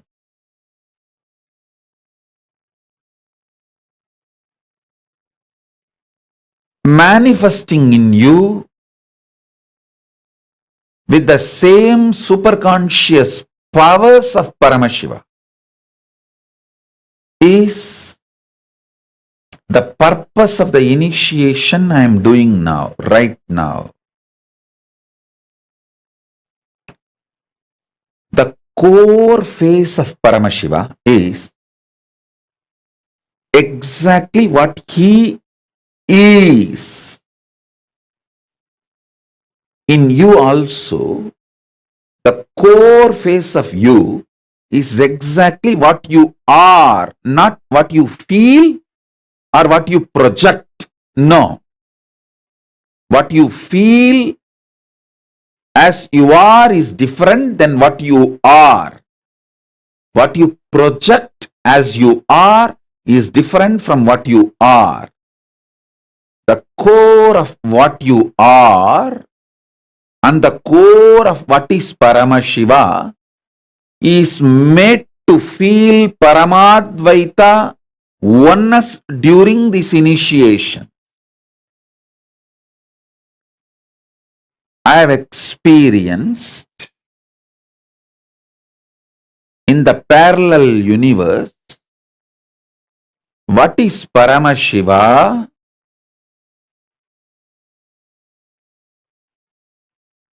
in KAILASA, what is me in this Bhuloka, the core of Paramashiva, what he is and what I am is one and the same. That Parama Advaita, when I ignite in you through the initiation, all the different dimensions of Paramashiva, all the 25 phases of you starts getting awakened, starts manifesting. The Parama Advaita,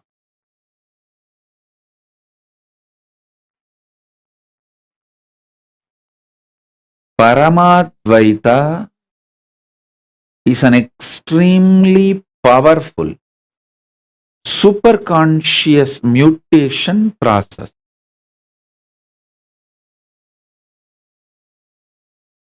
When I renounce all my expectations about you, you flower into me.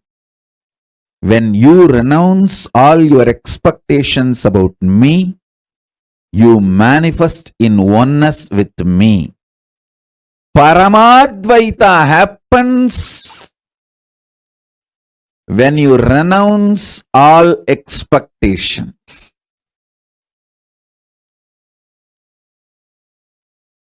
So I declare now,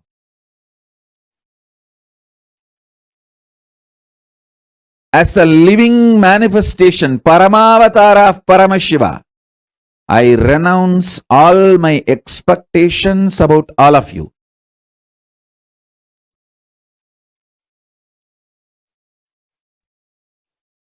All of you decide to renounce all the expectations you have about everything, including the expectations you have about this initiation. Just sit with a pure Tyaga. Be Tyaga Raja. Be pure Tyagi. Tyaga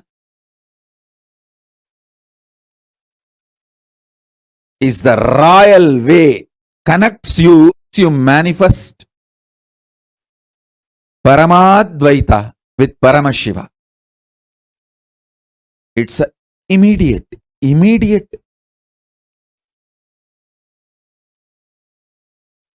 way of manifesting the superconscious mutation.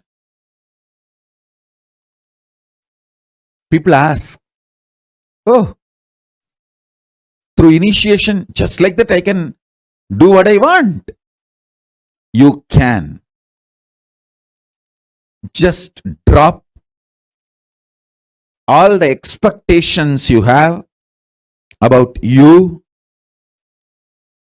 from you, by you, and all expectations you have with Paramashiva, with universe.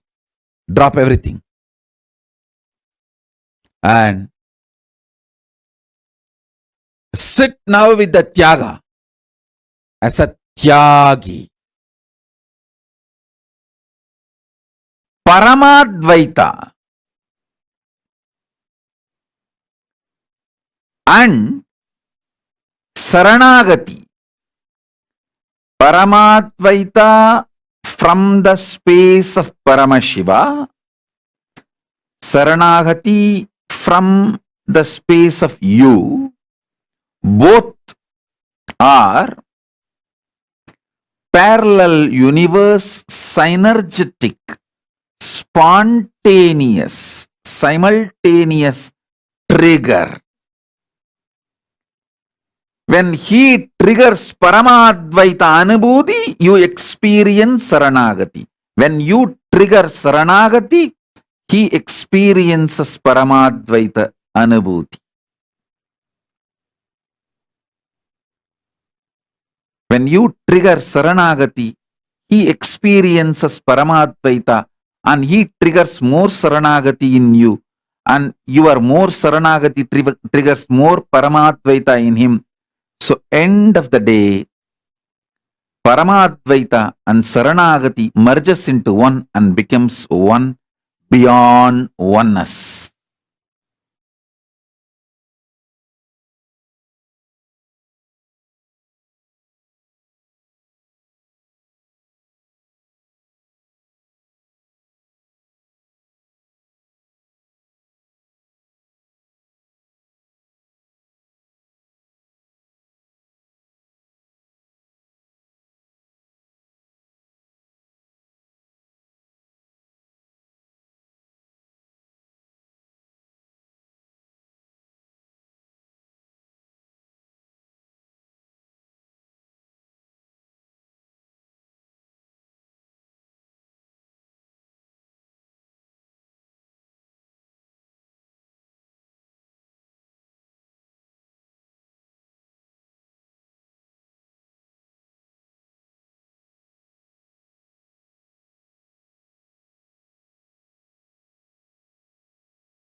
This is very, very powerful section on Paramatma. And somebody said, the exam part, so when we show that one next to go, what is that we need to have for this cleaning this message? It was each of you is taking me and it's type and post both exactly understood. It is so disappointed with type. Very nice. I see you already doing the you already take the contract into it, but very clearly writing so many things you have had from watching that Interstellar and we feel so much from read about that and the most popular relations from the games. Wonderful. Then there is a today it's very interesting not today. Today we are going to be having the Swamiji is going to be revealing for us. The exact thing which Swamiji is revealing for us.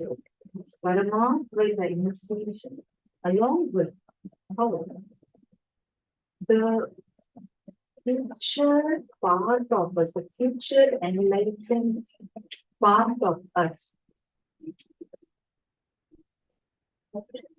This is teaching to the renewed past part of us.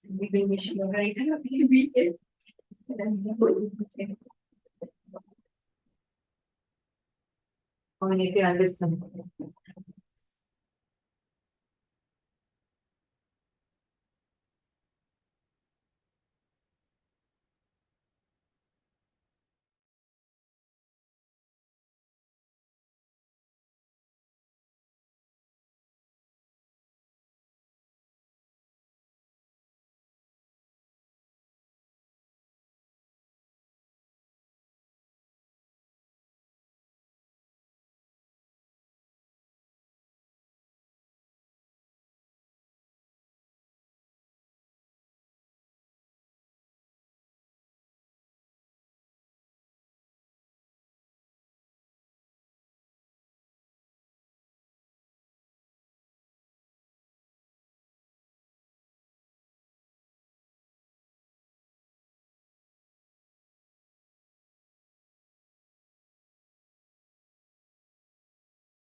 I'm so sorry. I hope now my volume is better and hope all of you are able to hear me better. Nithyananda. Okay, thank you so much. So sorry for that. I think I had a small problem with the mic.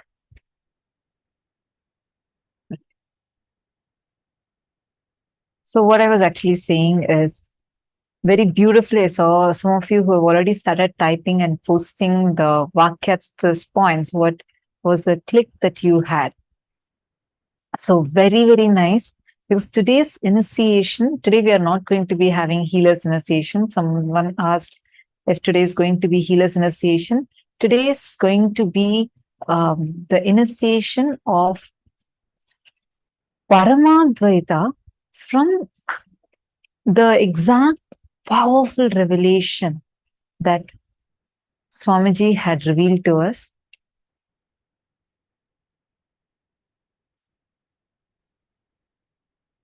So now first I request you all, take a few minutes and please post what is the exact click that you have had. Take a few minutes and please post what is the exact click from what Swamiji had revealed to us now. What is the click that each one of you had? What is Parama Advaita? Sanjay or yeah, it's not any hacking of voice. I'm so sorry for that experience. I think I had a small problem with the mic. I fixed it. Now I hope it's better. Sincerely, I apologize to each one of you. See, what we are learning right now is something very, very, very important. Because this is a very important preparation for receiving today's initiation, to receiving today's darshan.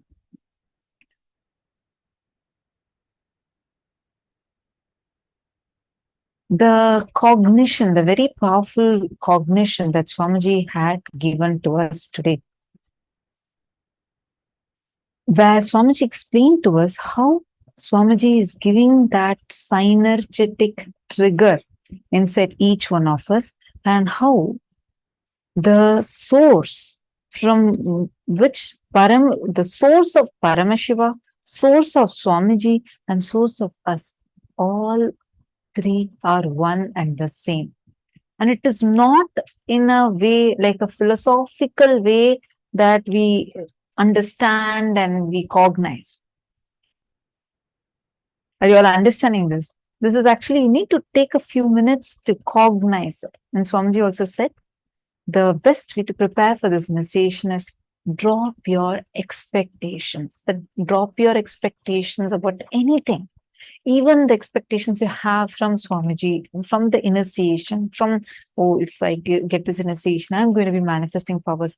Even in that level, do not have it. I request you all now, let us start with posting the clicks that each of you had. What is the exact click that each one of you are having when Swamiji explained to us about how the reflection of Paramashiva, we are alive because Paramashiva is reflecting in us. And that is the very reason why we are alive.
Take a few minutes and now write down step by step the understanding that you got from this session.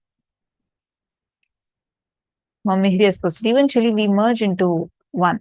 So, no need to chase our individual goal of life. Just drop individual ideas. Sorry, your message is skipped up. Just drop individual ideas and merge into oneness. Okay. See, one more thing I wanted to tell. If we see these cognitions, there are two ways we can actually respond to it. One, okay, so everything is anyway oneness, then that can also make you feel like, oh, there's no purpose of this. From the context where you are no more driven for anything. But Swamiji is saying the ultimate unclutching, simultaneously, synergetically intense activism.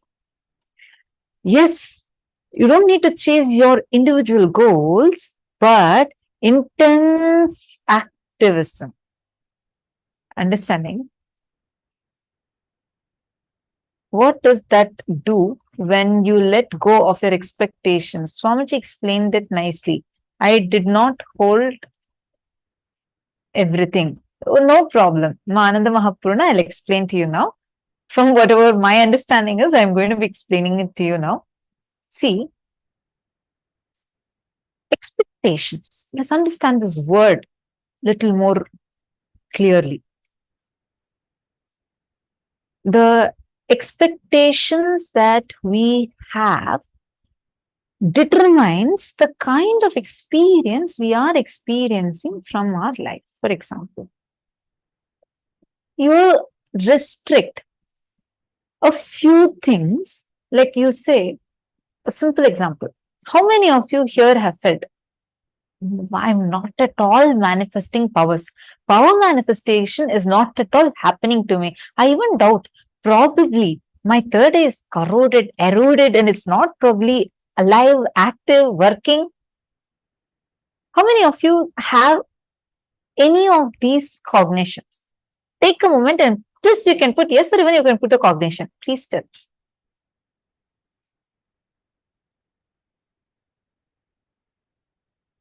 Yes. Okay.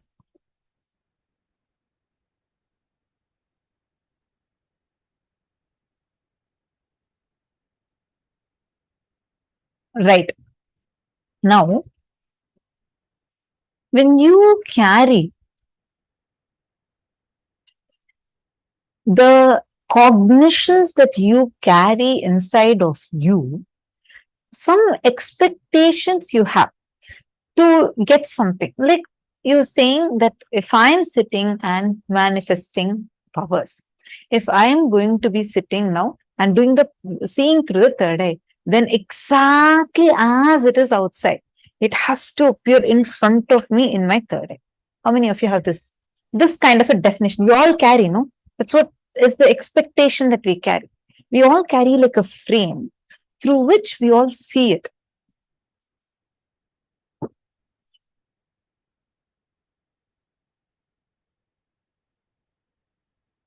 Where, how many of you are getting this? See, you are having certain expectations.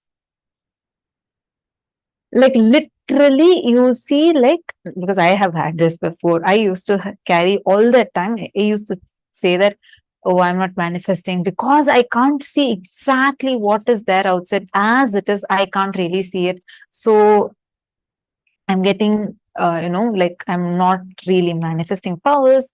Probably these powers are not for me. I'm more of, maybe I need more completion. I used to give these kind of reasonings to myself. For a long time, I kept pushing. Actually, many tests were conducted, many experiments were conducted, like where I still remember I was resisting, saying, no, I can't see through my third eye. It just does not work for me. And then one of the scientists who were doing the research, conducting studies, so she came to me and she actually took me to a room, the lab, where like it was in pitch dark, like complete darkness.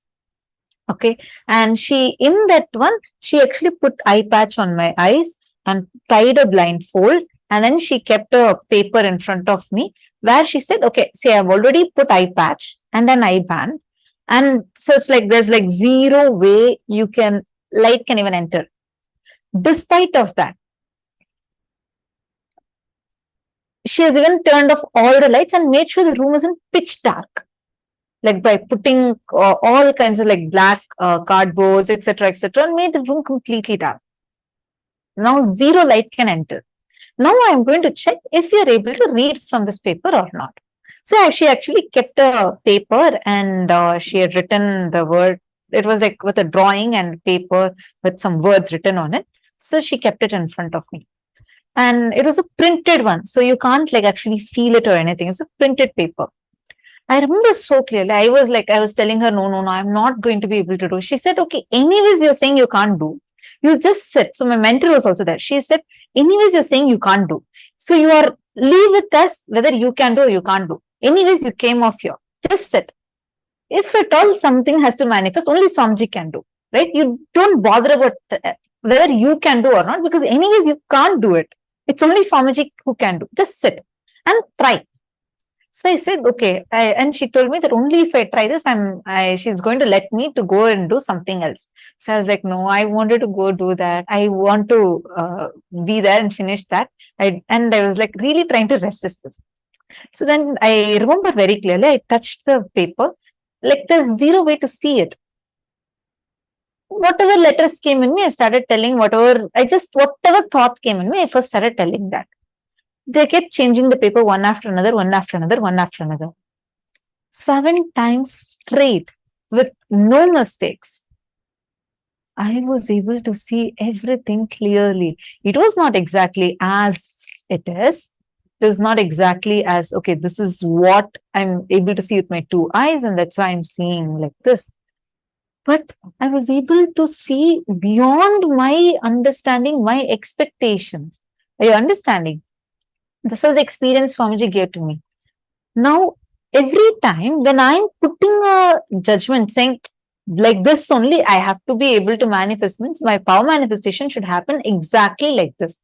If I'm saying and putting that as a frame, any other way my third eye is showing, I'm saying I'm denying that very possibility for me.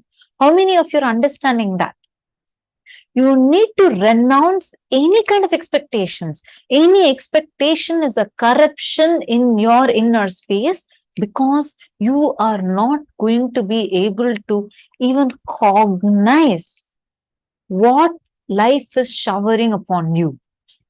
That is the reason all the time we keep complaining, I can't manifest. So this does not come for me. Oh, these miracles don't happen for me. Others have such amazing spiritual experiences. These experiences won't come for me. I see many of you giggling now. I know, because we all have such cognitions. We go on carrying these cognitions inside us. These are the expectations. You're understanding? Swamiji is telling, renounce that.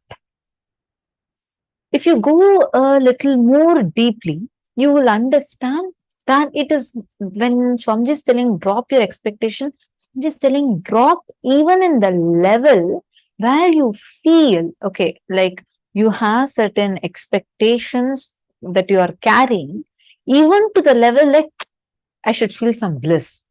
This should happen. No, do tyaga of everything.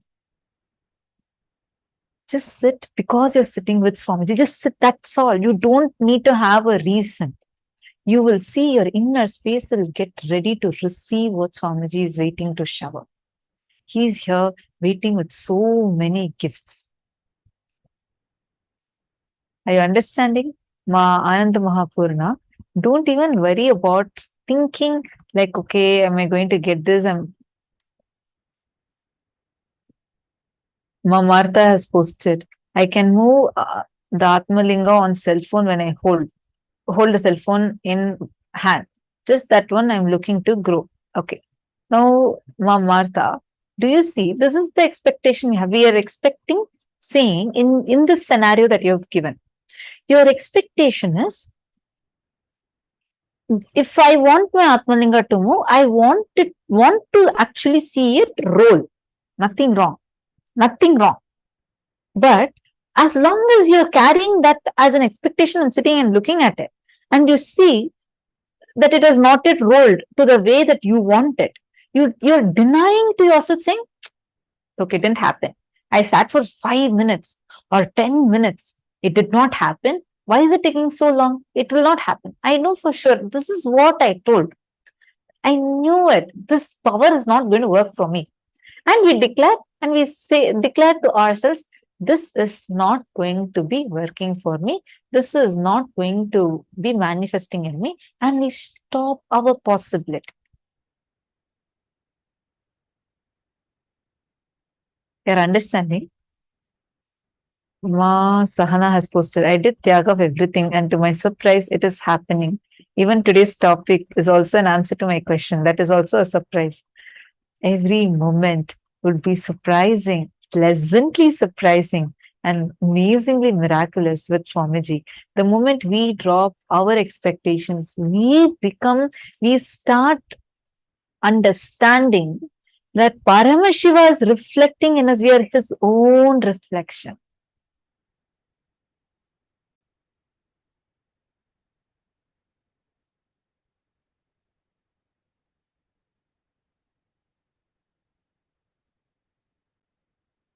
Elizabeth Silva, sorry, I'm going to check the Atmalinga again, ma. I'll check on it and I'll make sure that you're receiving it. This is a gift from Swamiji, definitely you'll be receiving it. Okay. So now shall we all move to power manifestation? I request all the participants to please quickly settle down, and you're going to be holding on to the powerful cognition of Parama Advaita in you. And from that, you're going to be operating. All right? Can I request all the participants to please come, sit down, hold the cognition that no expectations. You are not going to have any kind of expectations inside of you. Sit at that and you're going to see how you're going to manifest the powers.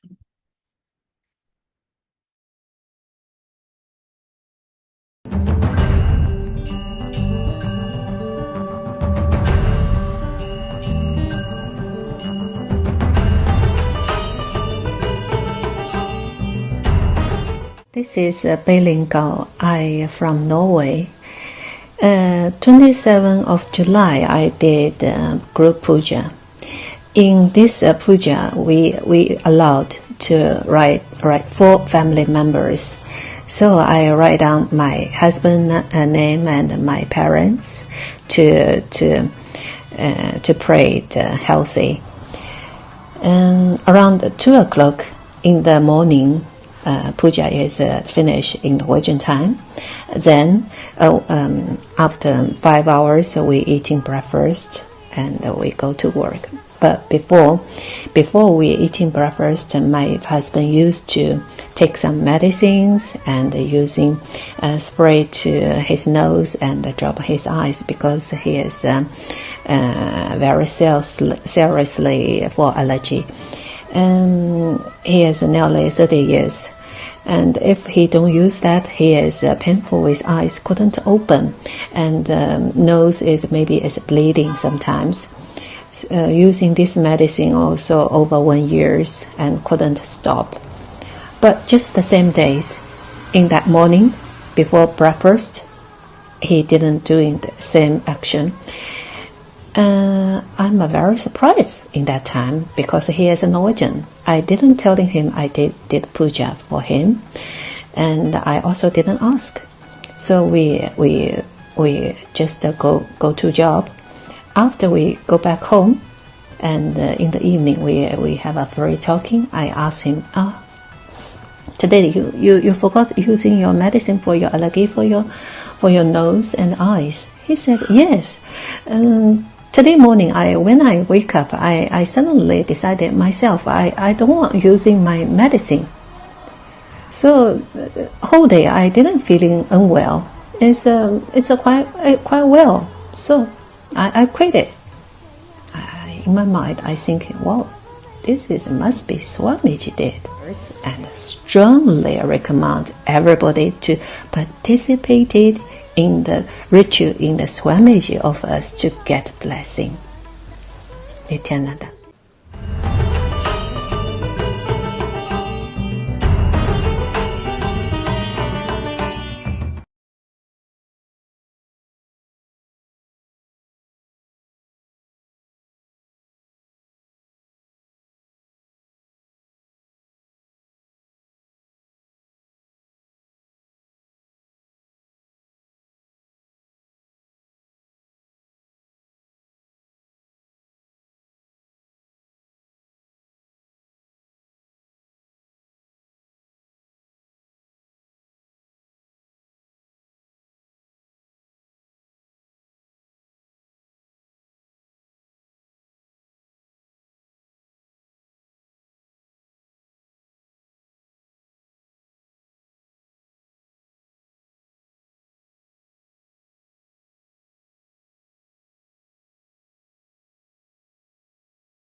Now it's time for all of us to enter into the power manifestation session.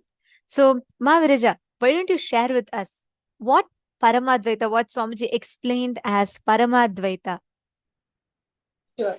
So Swamiji said in the satsang which all of us watched that when you see the world around you as Paramashivam and God as Paramashivam and yourself as Paramashivam, when all these three, the Jiva, Ishvara and Jagat. So the world, when you see the world around you as Paramashiva, I mean, see the God, when you know, when your God is Paramashiva, and when you remember yourself as Paramashiva, all these three, when all these three is Paramashiva, it becomes Paramadvaita. Basically, when everything becomes Paramashiva, we experience Paramadvaita. Like how when Swamiji was with Arnagiri Yogeshwara, when Arnagiri Yogeshwara was explaining the concept of Advaita to Swamiji, at first Swamiji was a bit non-listening to Arnagiri Yogeshwara. It was like, felt a little boring and everything because from his previous masters like Kuppamal, Annamani Swami, they have taught the science of Advaita to Swamiji, but Swamiji felt a little boring and was not paying attention.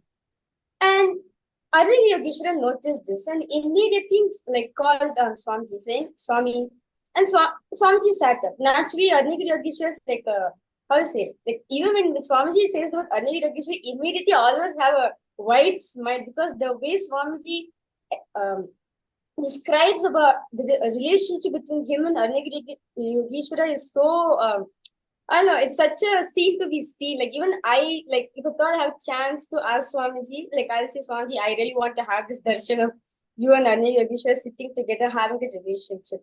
So let me continue. So and immediately Anya Yogeshwara saw the boring, the tightness in Swamiji.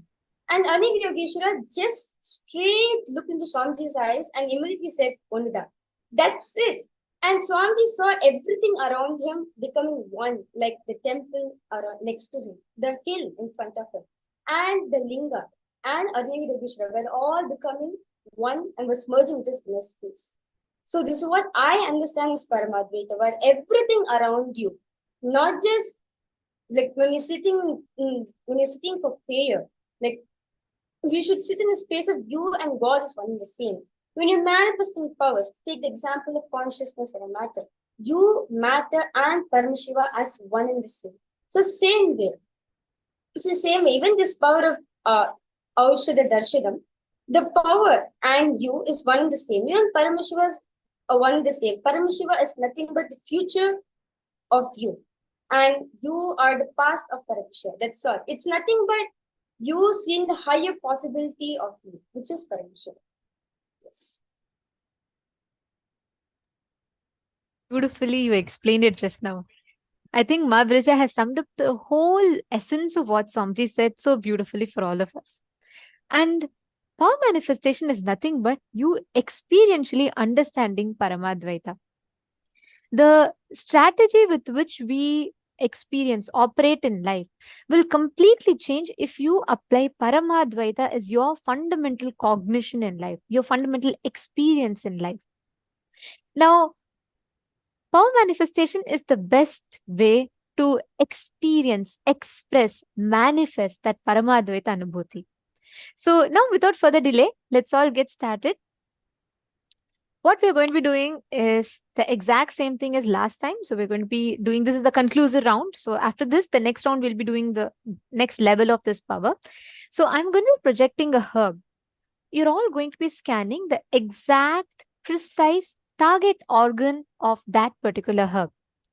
I have a request to make for all of you before that. I request every one of you to make a commitment to yourself that you're going to post only what comes in your third eye and whatever comes in your third eye. Okay? Can I request every one of you to give that as a commitment to yourself? You're going to be posting as a first thing. See, you should not logically analyze. You should not eliminate, edit, alter anything what your third eye tells you. If your third eye is showing you that a particular herb works for something, then just put it. That's all. The first thing that comes. Thank you, Ma Mohini Lata. You're the first person to say yes. Okay, Ma Valini Subaya. Okay, many others are posting now. Ma Vimala is saying, I feel I don't know what it means looking from third eye. Looking through the third eye means, Ma, see, listen very carefully. Swamiji precisely explains what it means when you look through the third eye. The moment you chant Mahavakya, when you connect to Swamiji, I want you to observe this as I explained to you, because Swamiji had practically experientially made us understand this. When you close your eyes and you chant Mahavakya, there's a brief moment before your next thought comes and interjects. There's a brief moment where there's absolute silence, stillness, whatever you call it. At that time, you will clearly know your logic is not functioning there. The moment you chant Mahavakya, you remember Swamiji. What comes inside your inner space is directly from the third eye. It's like this. If I go turn on a switch, the light has to come on, correct? It's a science. Just because I'm saying, oh, light, you don't exist, I deny your existence, you will not come on, and I still go and put the light on, it is going to turn on. Whether, even if I go and say, light, please don't turn on, and if I put the switch on, it will still turn on. My independent emotions, reactions, actions, my beliefs, understandings does not change the objective reality of the light. It is going to come on no matter what. It is going to be on. Now, this same law applies for power manifestation.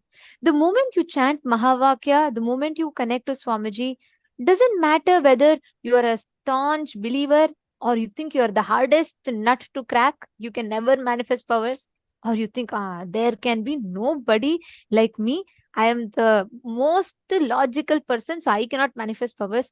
Whoever you think you might be. But the science is same. The science is very simple. The science is very, very straightforward. So, Ma Vimala, what you need to do is every time you scan, every time you manifest, right? Have this as a simple measurement. The moment you chant Mahavakya, the moment you visualize Swamiji in your inner space, the first thing that comes in your inner space is directly from the third eye. The moment after that, always if you notice, there'll be a gap. After that, only your next thought will come. It will say, oh, could it be this? This plant looks more like maybe for cough, it could be. In the previous round, they showed answers like this. The logic will start operating a few seconds, milliseconds later. You start with that, slowly you will see the duration of that manifestation will start expanding, expanding, and expanding. That is why Swamiji tells, unclutching that space, that unclutched space is the best space to manifest powers in. Whatever comes in your third eye, in that space, you will literally experience the reality opening up for you. Understanding, Ma? Ma, Virija, do you want to share how it feels for you to see through the third eye? Because like every one of us have seen how you manifest through the third eye and you can precisely see. How does it exactly work for you? What is the exact process that you apply? It is just a simple process of surrender. Swamiji says like one thing that when you surrender 100% to Swamiji, not like I'll surrender 70% or I'll surrender 30%. No. When you surrender 100% to Swamiji, like I'm dropping my very own commitment. Like you guys have seen me for the first day demonstration, everything, right?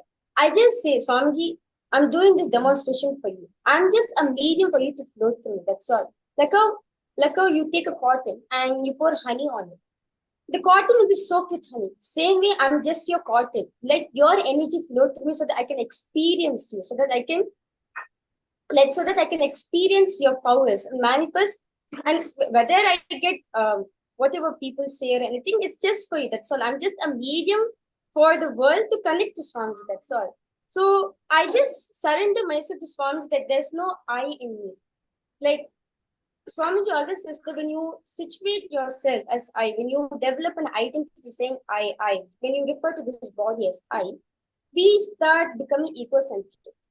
When you refer to yourself as Paramashiva, that's why in Gurukul we have this thing called Sat Bhasha, where we refer to ourselves as Paramashiva. We refer ourselves to Swamiji.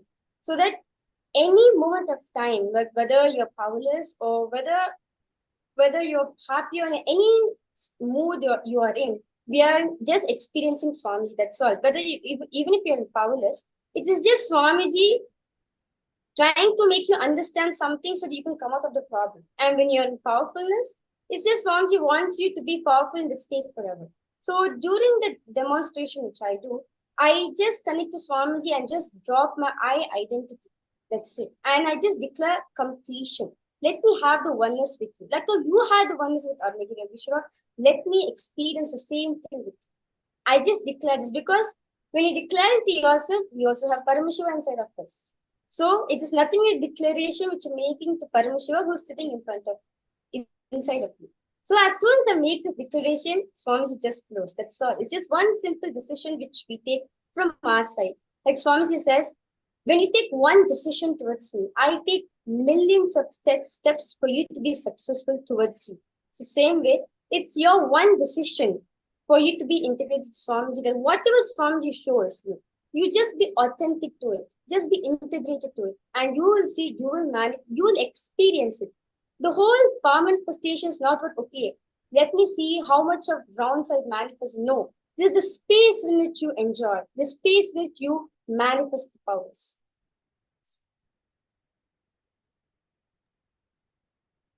Now, without further delay, let's all get started with the power manifestation.